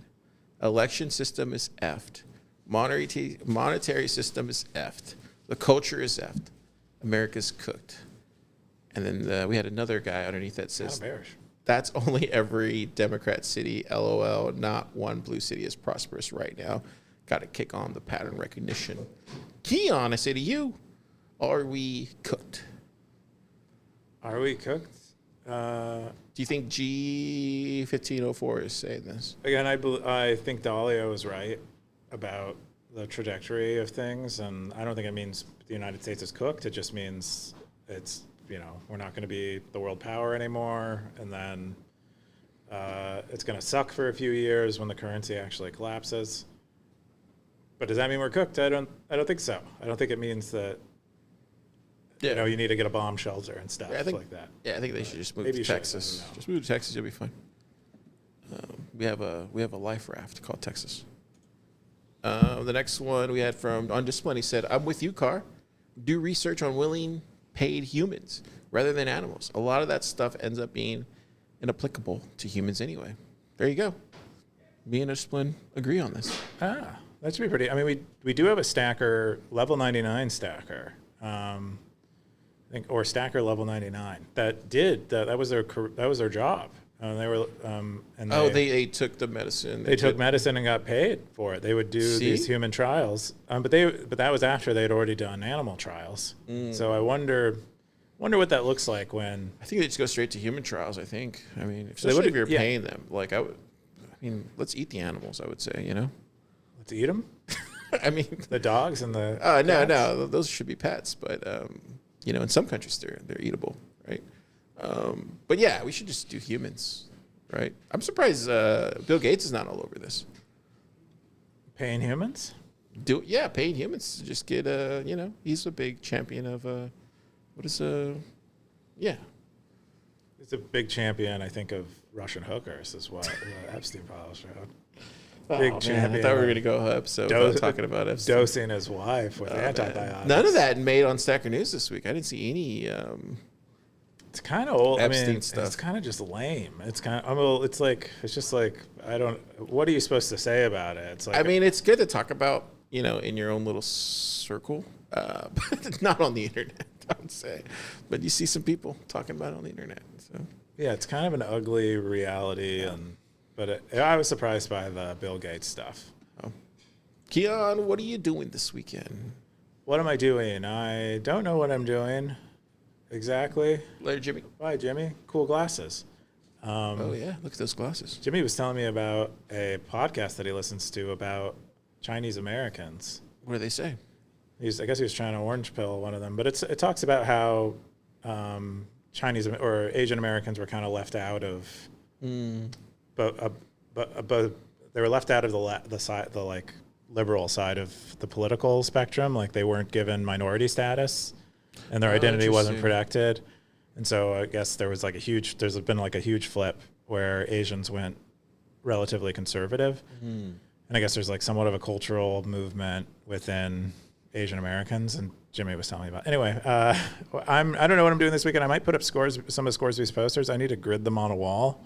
Oh, you're going to do that? I might do that. Oh, might also mess around with OpenClaw, which I haven't. I've mostly just been reading about it. Yeah. I know that all these guys are like gaga over. I think Carr said this morning, it's a game changer, probably 50 times. So it's a game changer. And then he would say something else that happened. So it's a game changer. And then, hey, a lot of things are changing. Dude, I'm actually incredibly bullish on where this is going. And I saw a talk with Sam Altman, and he mentioned OpenClaw twice. And even he said was no, what we're moving towards is an operating system, a new sort of operating system. We just need to get the security stuff in place is kind of what he said. I'm kind of probably butchering that, but I think it is game changing. I think the world is changing right now, and I don't think anybody's going to be left out or anything like that. I think the tools are going to get easier, but right now the people that are the hackers and the builders and stuff like that are playing with it. And I think it's just, I think it's true. I think it's accessible to nearly everyone, and we've seen how popular it is. So I'd guess.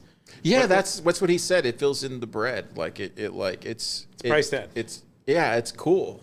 Yeah. And I don't have to pay anything extra. I have a bunch of old computers around that I can just throw OpenClaw on and use Tailscale and stuff like that. So to me, it just feels like it's another cool. It's interesting for me, because I have an IT background, so that to me is kind of interesting aspect of it.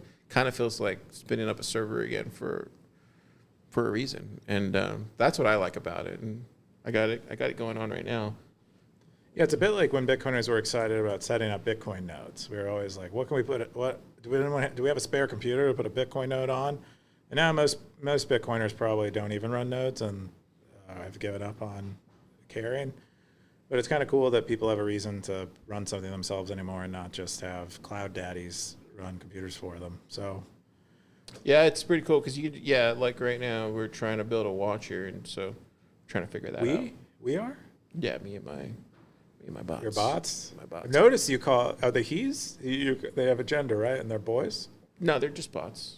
I think I'm calling them they. I'll even talk to them like a regular guy. I'll be like, oh man, that's awesome. Or boss, just say stuff like that to him. Yesterday you were like, I don't know what he's doing.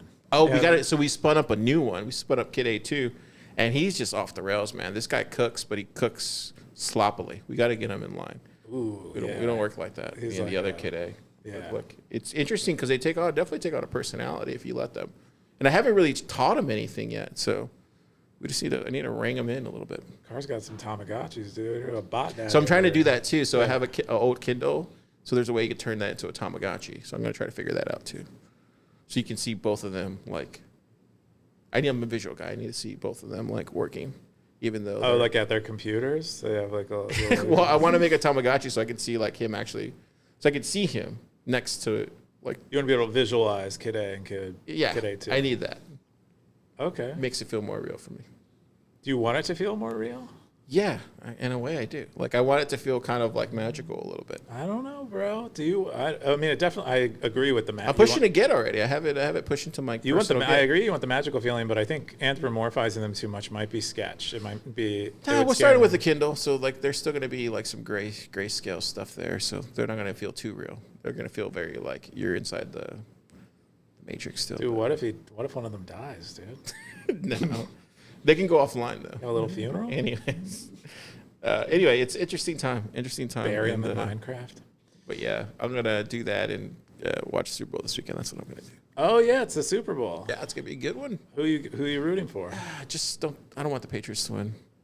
So okay, they win too much, right? They win too much. How many Super Bowls rings do they have? Too many. 8, 9, somewhere in there. Yeah, I don't want them to. Okay, yeah, the Seahawks. I would not be surprised though if they do win though. But do you think they will win? Won't be surprised. I was kind of rooting for the Bears. I wouldn't be surprised one of them wins. I was kind of rooting for the Bears just because it was pretty magical following them all during the postseason. They always had a cool vibe, the Bears. The Bears. But I've never have they been in a Super Bowl in recent times? Not that I know of. I feel like this is a more Stacker Sports pod that we're entrenching on, but I would imagine, maybe once at least. I've been trying to get a little more up to date. I did watch highlights from both of the championship games. Yeah. Trying to be okay, what's going on? And that gave me a little bit of context. And they're highlights from. I watched most of the playoffs this year, but I didn't watch any of the regular season. But I watched most of the playoffs for the NFL. Yeah. Okay. It's good stuff. Cool. Yeah. Stackers, have yourself a great weekend. Keyan.